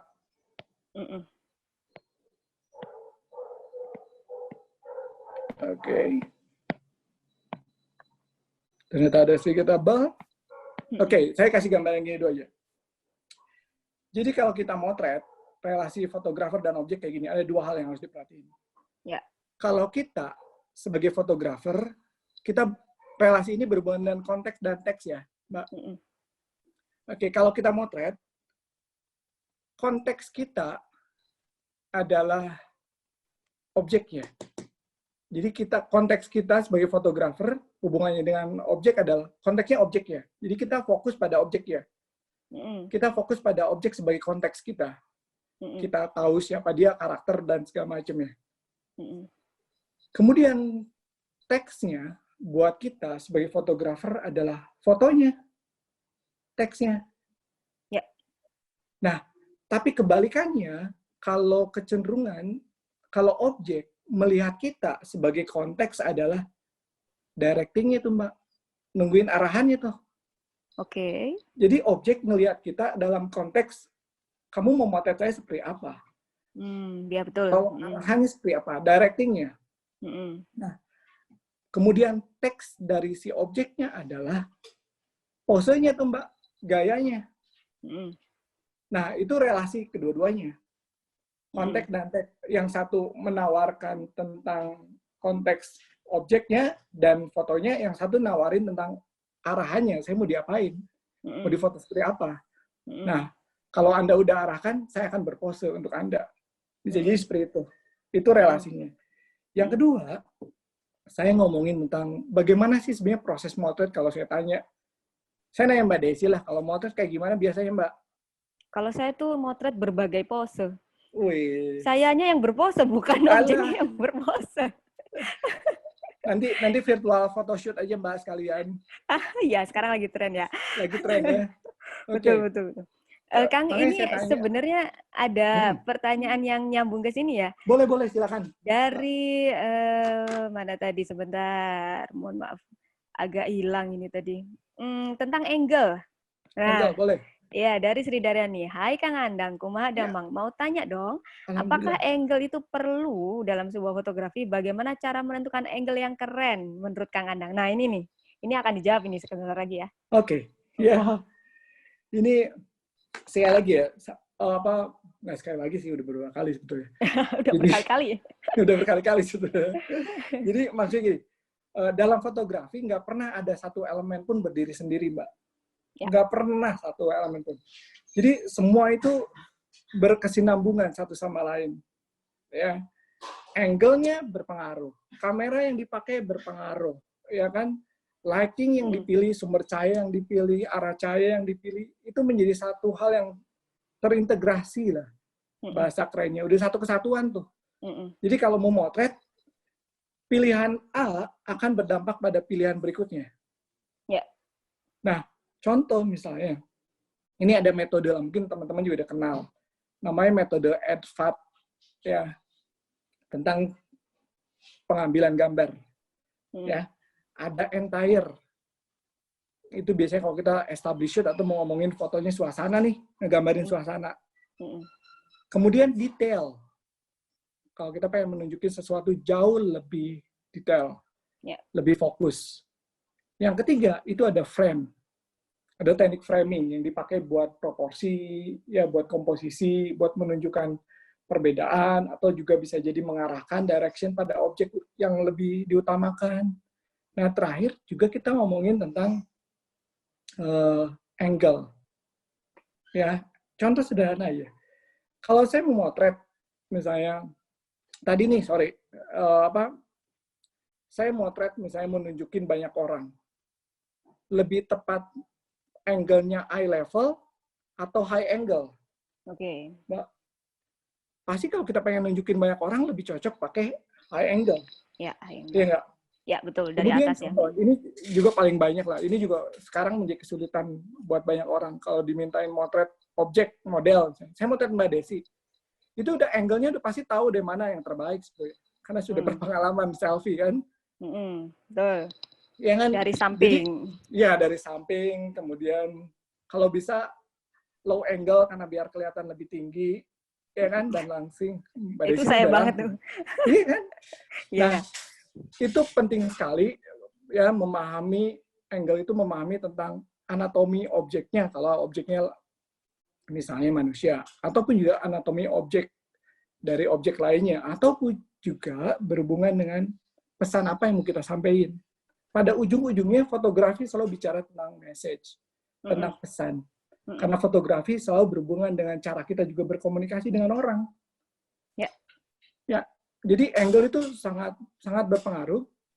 Pemilihan angle itu sangat menjadi satu prioritas, tapi juga jangan abaikan pilihan-pilihan lainnya. High angle, makanya kenapa jadi ada padu-padannya nih. Mau high angle, close up, ya kan? High angle, medium, high angle, jadi banyak pilihan sekali. Ya, contoh sederhana itulah, kalau kita memotret orang yang tidak terlalu tinggi, pasti angle-nya dari bawah. Tapi resikonya kalau angle dari bawah, kepalanya distorsi. Ya, betul. Makanya kepalanya disuruh maju ke depan, Mbak. Ya kan? Gitu ya triknya ya? Iya, triknya kayak gitu. Jadi maju ke depan sehingga kelihatan nggak terlalu distorsi. Jadi proporsi antara itu lebih baik. Kemudian misalnya yang hidungnya pesek, panjang. Ya, hitungnya. Maaf, saya lagi puasa, jadi saya mengurangi kata-kata yang ya, misalnya hidung kurang mancung. Ya, kurang mancung lah gitu ya. Nggak mungkin kan kita ambil angle dia dari pinggir gitu. Oh iya, kan? Betul. Nah, kemudian dari pinggir, oke, ambil 45 derajat, misalnya dari objeknya, tapi juga harus mikirin lighting-nya. Lighting-nya mungkin agak ke atas, sehingga ada shadow di bagian hidung ini lebih panjang ke sini. Sehingga menunjukkan bahwa bayangannya menjadi panjang bisa jadi mengindikasikan bahwa hidungnya lebih mancung. Satu tips, Mas. Kalau yang badannya berisi, biasanya nih cewek-cewek suka pengen langsing gitu. Kalau saran saya diet aja Mbak, daripada nyusahin fotografer. Kirain ada tipsnya. Ya, itu juga pasti ada triknya kok Mbak. Saya pernah bikin satu bahasa, ada pose. Ya. Jadi mungkin dia lebih ke posisinya agak miring, tapi hati-hati juga kalau ambilnya miring, bahunya kelihatan lebih besar. Ya kan? Ya, Bisa betul, jadi betul. bisa jadi diakalin dengan lighting, dengan cahayanya yang agak sedikit, di bagian bahunya, cahayanya dikurangi, dia ada gradasi, jadi kelihatan lebih tiru, lebih kecil, Mbak. Ya kan? Terus Betul. posenya mungkin agak miring, kakinya mungkin ke depan gitu. Oh, Itu kaki ke bisa. depan, bisa ya? Ya, kayak ke Oh, oke, depan, oke. terus kemudian juga bahunya agak naik satu, misalnya kayak gitu. Waduh, jangan nanti saya memberi contoh dirinya. Nah, ini bagi sahabat Galnas dan juga sahabat budaya yang lagi Hmm. nonton ini ya. Kalau Iya. nanti mau yang lebih langsing, bisa dihubungin Mas Andang ya. Iya, Baik, diet baik. aja, Ya, Kang biar ini sehat. mau dilanjut Hmm. atau ini Boleh, ada beberapa pertanyaan ya? boleh Namun silakan. ini agak ke belakang sedikit ini Kang, Hmm. tentang hak. Kekayaan. Pernah atau tidak, dari Oke. Ahmad Sofiyuddin Muhammad ya, pernah atau tidak Pak Andang berhadapan dengan situasi di mana gambar potret yang dipublish dituntut haknya atau pembayaran karena memamerkan atau publish gambarnya tanpa kebenaran atau pengetahuan, mungkin tanpa sepengetahuan Iya, iya. orangnya gitu ya. Kemudian ada satu lagi pertanyaan dari Agung S juga, nyambung pertanyaan tadi, sudah tanya tentang yang curi potret tadi, Hmm. diam-diam atau mencuri Hmm. potret ya. Nyuri-nyuri, bukan mencuri Hmm. ya, nyuri-nyuri. Iya, iya. Ketika foto hasil curi-curi potret itu saya publish, apakah bisa saya dijerat hukum ketika subjek foto tidak terima dengan gambar yang dipublish? Oke. Ya, saya coba jawab ya, Ya, Mbak. boleh-boleh. Ya, walaupun mungkin kapasiti saya nggak terlalu ini di bidang legal ya. Legal, betul. Karena bukan, tapi memang saya juga sering berdiskusi waktu itu dengan kalau dulu ada Badan Ekonomi Kreatif ya yang sangat fokus pada bicara hak kekayaan intelektual. Itu juga udah pernah dibahas tentang, bahkan ada masa waktunya tentang itu semua. Tapi kemungkinan di isu mungkin sekali hari ini, ya kan, apalagi ada undang-undang ITE dan segala macam. Ya kan, bisa jadi karena perbuatan tidak menyenangkan, mudah sekali sebenarnya. Makanya bagaimana hari ini kita memproteksi diri kita untuk menambah pengetahuan kita tentang bagaimana perjalankannya fotografi bagi kehidupan kita. Ya kan? Fotografi bukan hal personal lagi buat kita, bisa jadi menjadi hal yang general dan menjadi hal yang publik ya, menjadi ruang publik buat kita, apalagi dengan sosial media. Nah, tapi saya kasih ada contoh yang berhubungan dengan ini ya, candid dan segala macam. Ini ada satu foto Hitler kalau nggak salah ya, Mbak. Oke. Jadi ada satu fotografer memotret Hitler. Kemudian, ada fotonya kan? Kenapa? Ada fotonya? Saya nggak tahu ini, karena kan bukan materinya ini ya. Oh, Maaf iya. ya. Tapi saya Kirain kasih ada. gambaran aja. Iya, iya. Oke, saya memotret, ada orang yang memotret Hitler, ya. Kemudian ini harus dikonfirmasi, tapi ini ceritanya. Tapi kemudian dia meninggal. Oke. Mungkin bisa jadi dibunuh ataupun diamankan oleh Hitler dan teman-temannya kayaknya. Gara-gara apa? Gara-gara dia memotret Hitler pada saat melihat sebuah lukisan tuh, Mbak. Loh, apa hubungannya tuh sampai segitunya? Karena pada saat itu dia memotret candid Hitler melihat lukisan menggunakan alat bantu kacamata, Mbak. Kan kebayang ya, Hitler mencitrakan dirinya sebagai orang yang superior, menggambarkan kelemahannya ya berarti tidak itu punya ya. kelemahannya, karena ya kan. Tapi dia tunjukkan dengan itu. Akhirnya dia meninggal, ya kan. Kemudian contoh lain, kita bicara tentang Lady Diana, tentang paparazzi, ya kan. Paparazzi juga itu juga cerita yang menarik, ya kan, tentang ada di filmnya La Dolce Vita kalau nggak salah, bagaimana satu komunitas di Itali, kaum selebritis nongkrong di sana, ya ada politikus dan segala macam, Dan orang tuh penasaran untuk meliput mereka. Ya kan? Akhirnya orang candid, tapi tiba-tiba dikejar-kejar sama security gitu loh, Mbak. Ya kan? Dan itu terjadi. Nah, kemudian balik pada pengalaman saya ketika masalah foto, ya saya pernah mendapatkan masalah isu seperti itu. Jadi saya pernah memotret, tapi ini buat kebutuhan komersial, ya. Jadi saya memotret, belum ada deal kesepakatan dengan satu brandnya. Tiba-tiba, jadi saya masih test shoot nih Mbak. Biasanya kalau ini kan test shoot, foto dulu, test shoot, abis itu, oke, cocok nih, test shootnya oke. Nah, biasanya dilanjutkan untuk shoot beneran. Tapi ini enggak. Jadi dia udah gunakan foto itu untuk kebutuhan komersialnya. Ya. Akhirnya, saya berusaha mencari tahu bagaimana mengisu masalah ini. Tapi pada akhirnya, saya tidak melakukan itu. Karena pada saat itu, saya nggak tahu harus bertanya pada siapa.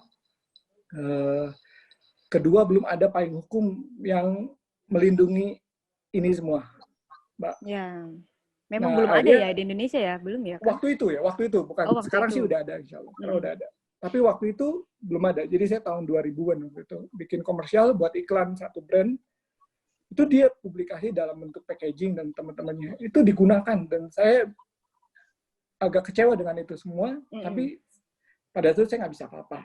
Tapi hari ini, buat teman-teman yang punya kendala dengan masalah, oke, sering terjadi nih, fotonya diambil, digunakan, ya kan?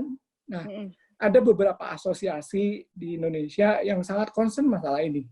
Mereka punya bidang-bidang hukum yang mampu, yang bisa membantu rekan-rekan dalam kendala hal ini, Mbak. Dan juga mungkin lembaga bantuan hukum juga sudah banyak yang akhirnya aware terhadap kondisi ini.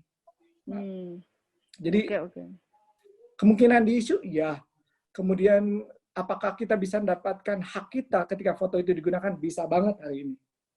Nah, terlebih sekarang media sosial sangat marak ya untuk sangat marak. Walaupun foto kita. Kita nggak pernah tahu siapa yang menggunakan dan mengakses foto kita, Mbak. Ya, betul. Ya kan? Sedikit perubahan aja gitu bisa berbeda fotonya. Makanya artinya kita harus watermark ya semua foto kita di media sosial. Oke. Tergantung kebutuhan sih, Kalau saya nggak pernah menggunakan watermark karena saya sudah mengikhlaskan foto saya buat publik. Biar terkenal ya, Kang Adang. Nggak, saya udah tapi yang pasti saya harus berizin juga untuk bisa nge-publish fotonya. Itu penting sekali. Baik. Ini kita lanjut, Kang. Masih ada berapa foto lagi? Oke, ini saya sih lebih share foto-foto aja ya. Dari tadi kan udah ngomongin masalah teksnya aja, sekarang kita ngomongin. Ini yang tadi soal sepatu ini, sekali lagi saya minta motret, dia nggak mau pose. Nggak mau pose dalam artian berubah, dia cuma pengen duduk, oh iya, dia sok mangga di foto aja.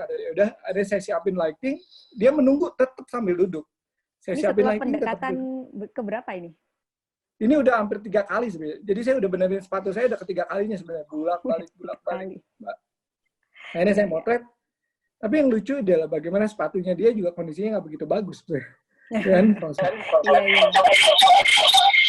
Nah, jadi ini saya motret di pinggir jalan, tapi saya terpakai lighting.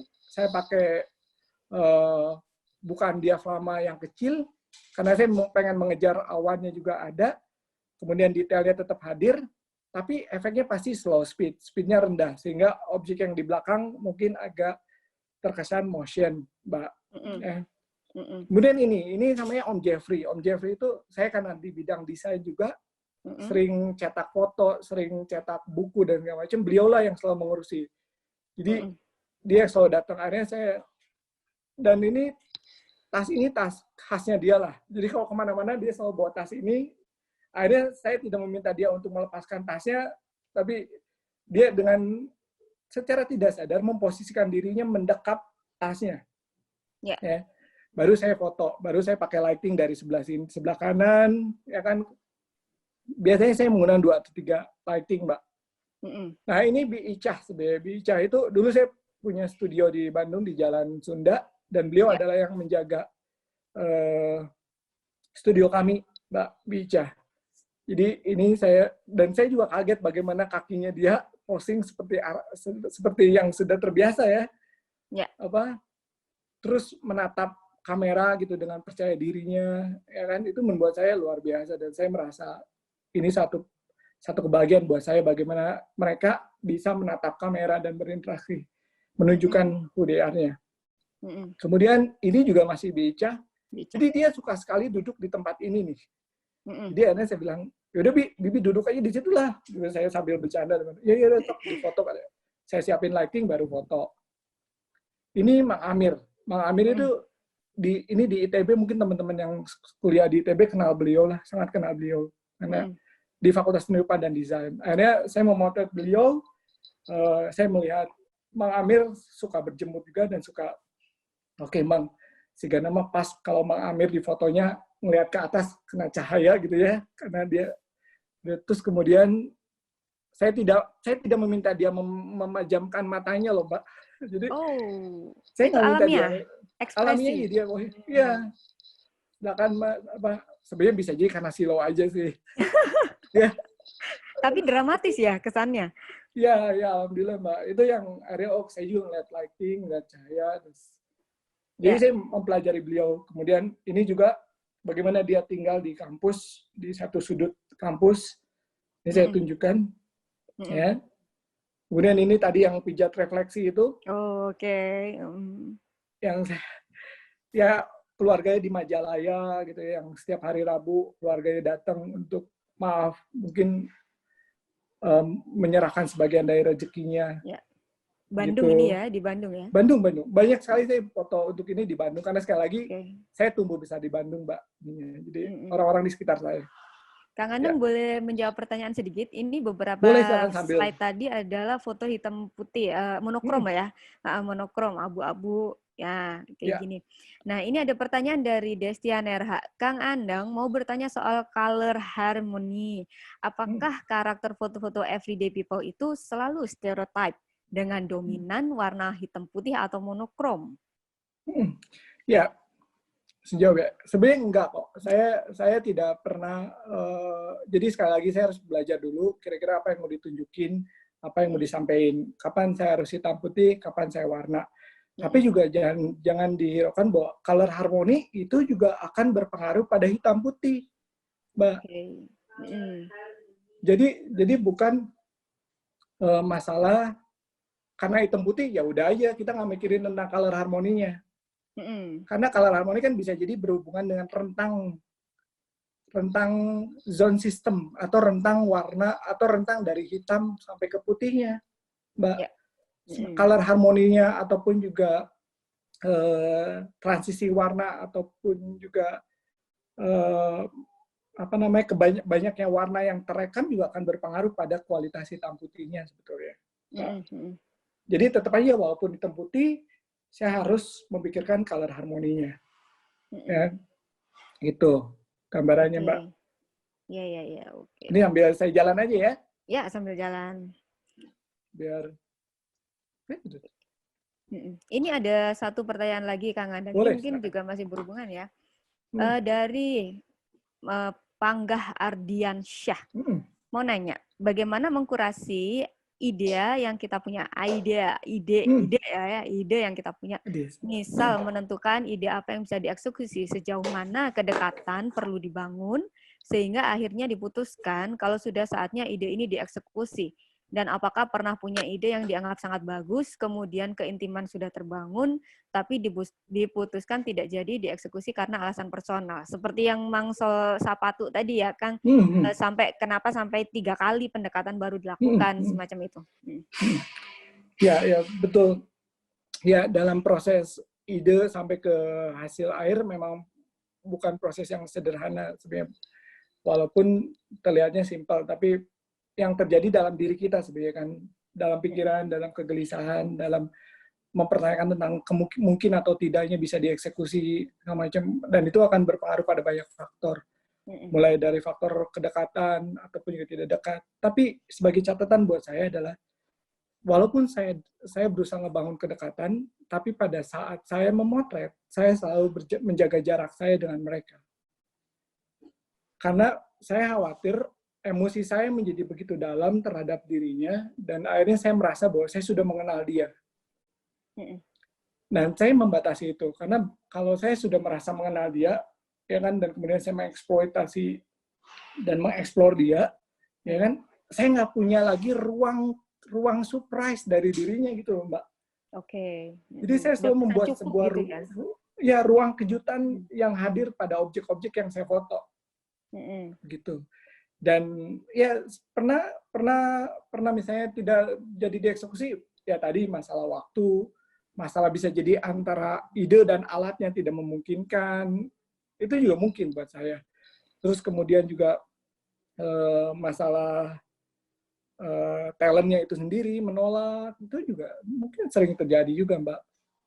Jadi itu mungkin sekali. Tapi sekali lagi, kadang-kadang dalam fotografi penting sekali kita memainkan peran. Kapan kita masuk, kapan kita keluar, kapan kita memainkan emosinya, kapan kita mainkan logikanya saja. Ya. Karena sekali lagi, fotografi bukan hanya tentang memotret orang, tapi juga tentang bertukar rasa dan jiwanya, Mbak. Itu yang kalau rasa dan jiwanya kita nggak ketemu, agak sulit buat menemukan titik temu dari kita dan objeknya. Nah, makanya ini ada mungkin satu sampel buat saya kalau ngomongin tentang ide ya. Jadi di fotografi, ini ada 3 fase yang saya lakukan, saya jabanin nih, Mbak. Fase pertama adalah projection. Oke.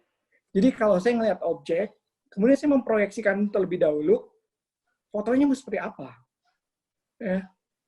Jadi kalau saya ketemu Mbak Desi, saya mencoba memproyeksikan, oke, saya mau motret Mbak Desi kayak gini, angle-nya dari bawah, lensanya lensa lebar, lighting-nya dari atas, ya kan, kemudian dikasih headlight dan agak ditambahin dari bawah biar kakinya kelihatan lebih jenjang misalnya, ya kan. Nah, setelah itu kan saya memproyeksikan, oke, Mbak Desi fotonya pengen kelihatan cantik deh, proyeksi sederhananya gitu. Berarti itu identifikasi objek ya, masuk ya? Ya, itu pertama, projection. Ngeproyeksiin mau bikin fotonya seperti apa. Fase kedua, itu introjection namanya, Mbak. Introjection adalah ketika kita mencoba masuk ke dalam objeknya.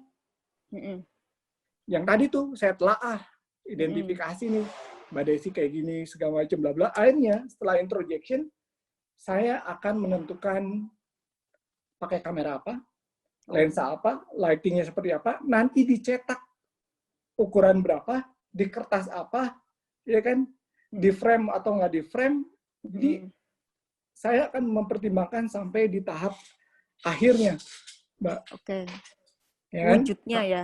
Ya, sampai ke wujudnya, karena jangan kentangnya kalau bahasa ininya gitu ya. Apa?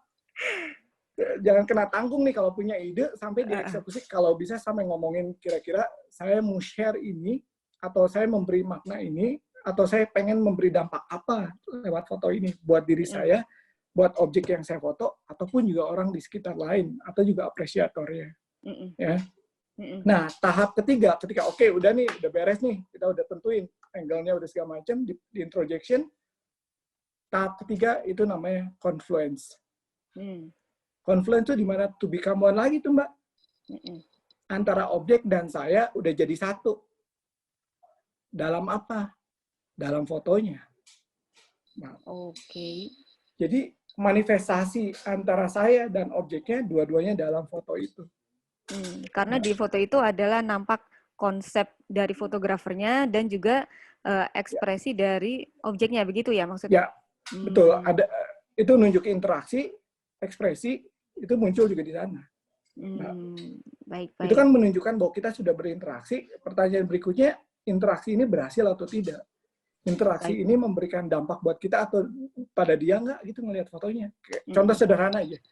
Kalau saya habis di foto, saya motretin Mbak Desi, apakah Mbak Desi menjadi bahagia atau tidak ketika melihat fotonya?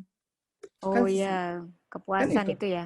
Ya, ini ada pertanyaan yang sangat relevan ini, Kang Adang. Waktu kita tinggal 10 menit lagi, Kang Adang. Nggak kerasa ya, hampir 2 jam. Iya, maaf. Ya, nah, ini pertanyaan dari tidak ada namanya ya, tanpa nama. Ketika foto, katakanlah foto human interest, pernah atau tidak memberi apresiasi lebih dan konkret kepada si model ketika foto mereka diapresiasi orang banyak atau bahkan mendapatkan penghargaan yang prestisius. Nah, karena kan objeknya juga mengeluarkan upayanya ya di foto itu gitu. Ya, ya, ya. Ya, betul kan, Mbak. Tapi saya nggak, saya pencapaian saya bukan dalam bentuk ekonomi misalnya. Ya. Saya sederhananya melakukan apresiasi sama mereka adalah saya memotret mereka, kemudian saya kembali ke mereka, dan mereka adalah orang yang pertama melihat karya fotonya. Itu adalah usaha apresiasi saya buat mereka. Oke. Jadi saya motret, saya cetak, saya kasih buat mereka. Dan orang yang pertama yang walaupun juga karena mungkin kalau saya ngedit orang-orang lihat, tapi cetakan pertama saya usahain ya, walaupun juga kadang-kadang tidak berhasil karena akhirnya saya sulit bertemu mereka atau segala, ya ada kendala-kendala seperti itu ya Mbak. Tapi saya selalu berusaha mengapresiasi pertama untuk orang atau objek yang kita foto adalah menunjukkan hasil foto kita. Kalau bisa, kalau saya suka mencetak fotonya, itu saya kasih fotonya buat mereka Mbak. Jadi saya pertama adalah kembali ke mereka, tunjukkan foto pertama cetakannya kepada mereka dan mereka mendapatkan foto itu. Setelah itu saya baru ngobrol lanjutan, boleh nggak saya berbagi foto ini buat yang lain? Kalau mereka bilang silakan, saya lanjutkan berbagi foto ini. Baik, ini kita hampir 1 jaman lah kita tenggelam kepada teknik ya. Nah, tapi Kang Andeng sebenarnya dari persoalan ini kemudian berangkat sebenarnya fungsi dari foto-foto everyday people ini apa? Apakah untuk membangun kedekatan dengan orang-orang di sekitar kita, ataukah untuk memberikan apresiasi meskipun tidak dalam bentuk ekonomi, begitu ya. Nah, sebenarnya apa? Apakah yang lebih berdampak, apa yang ingin digerakkan dari sebuah fotografi everyday people ini apa, begitu? Ya, ya. Oke.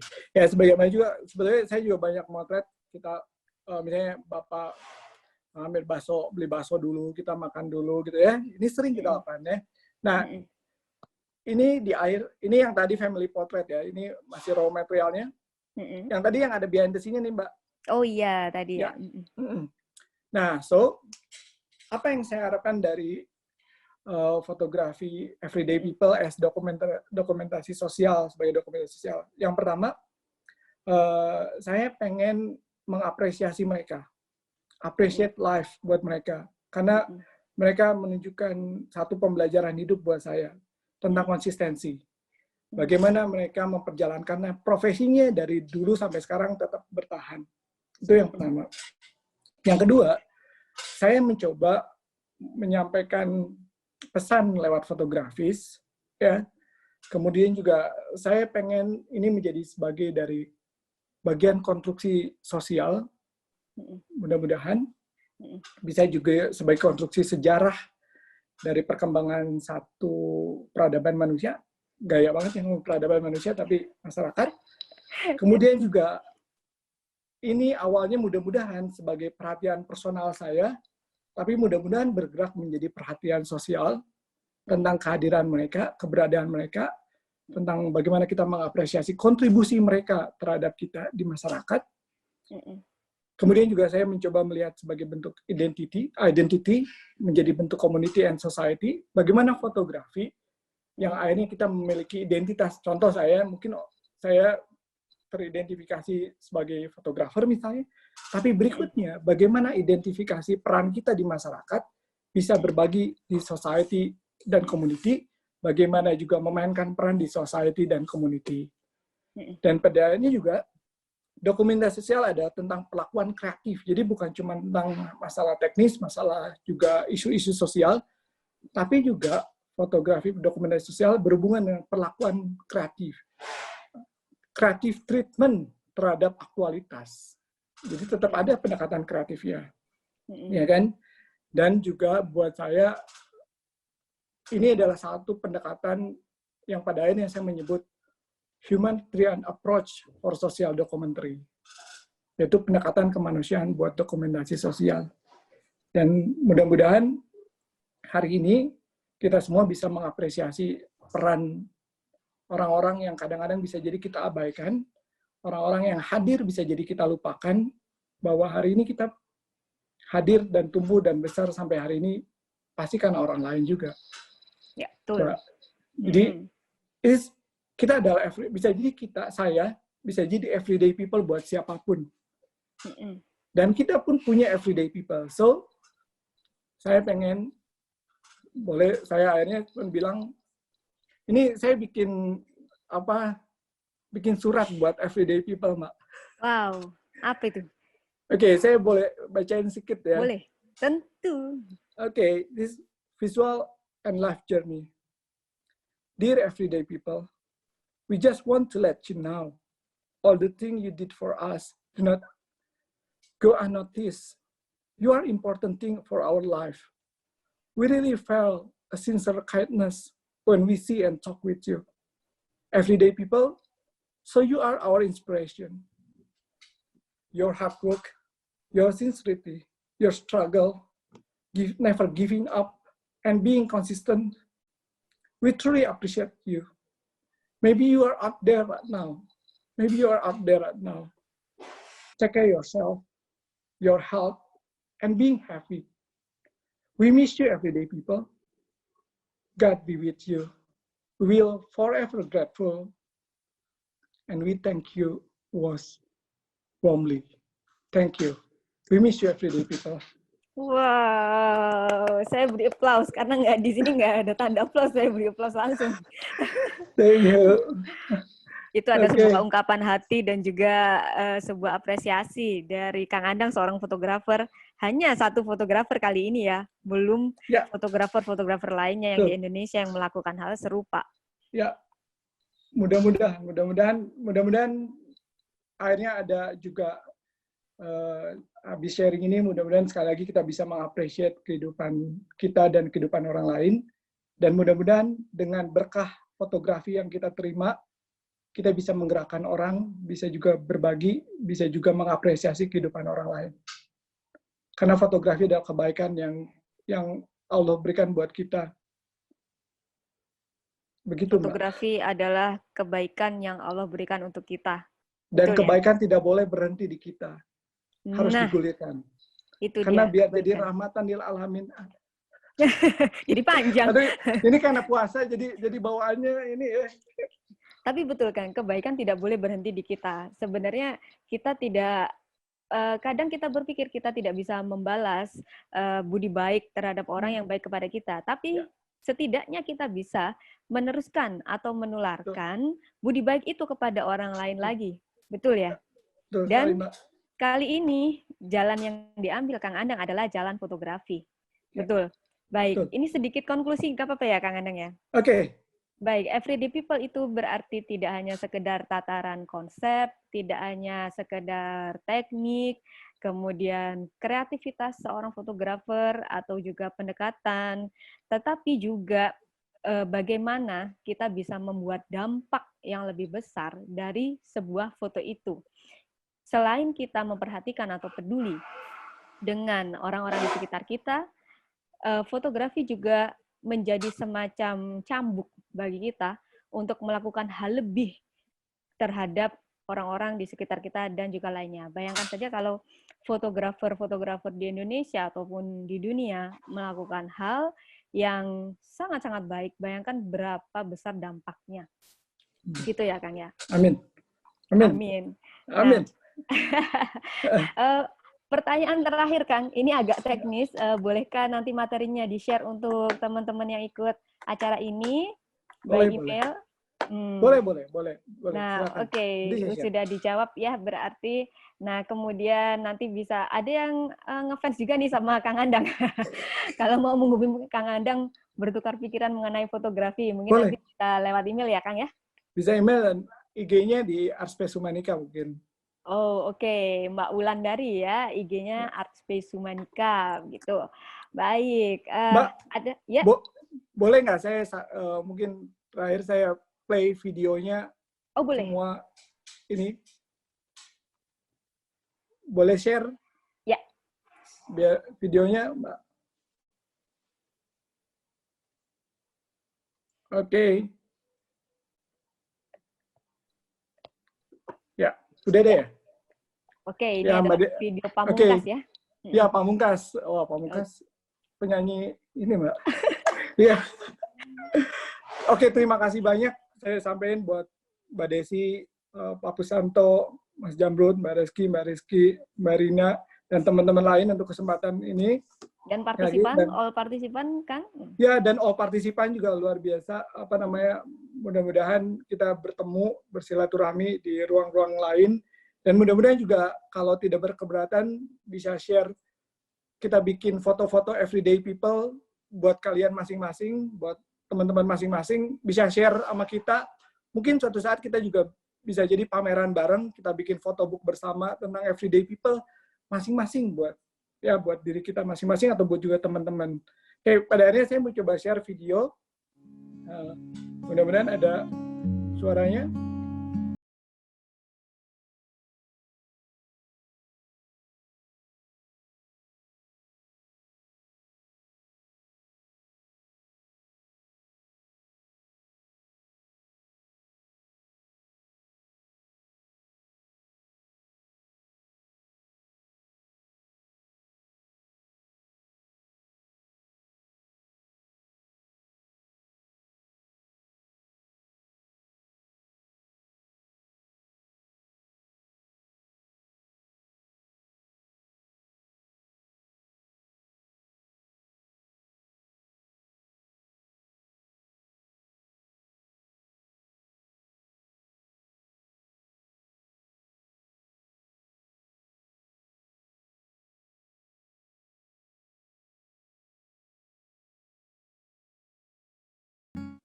Wah, pas sekali. Baik. Ya, Dengan pas, 1 menit. berakhirnya video ini, kita akhiri acara ini ya, Kang Andang ya. Ya. Baik.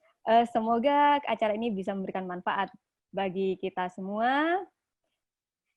Dan jangan lupa, sahabat Galnas, dan juga sahabat budaya saya, dan juga all partisipan, besok Galeri Nasional Indonesia masih akan ada satu acara lagi, yaitu bedah buku dari Wisma Seni Nasional menuju Galeri Nasional di Indonesia bersama Mas Erwin Kusuma, seorang peneliti dan juga sejarawan.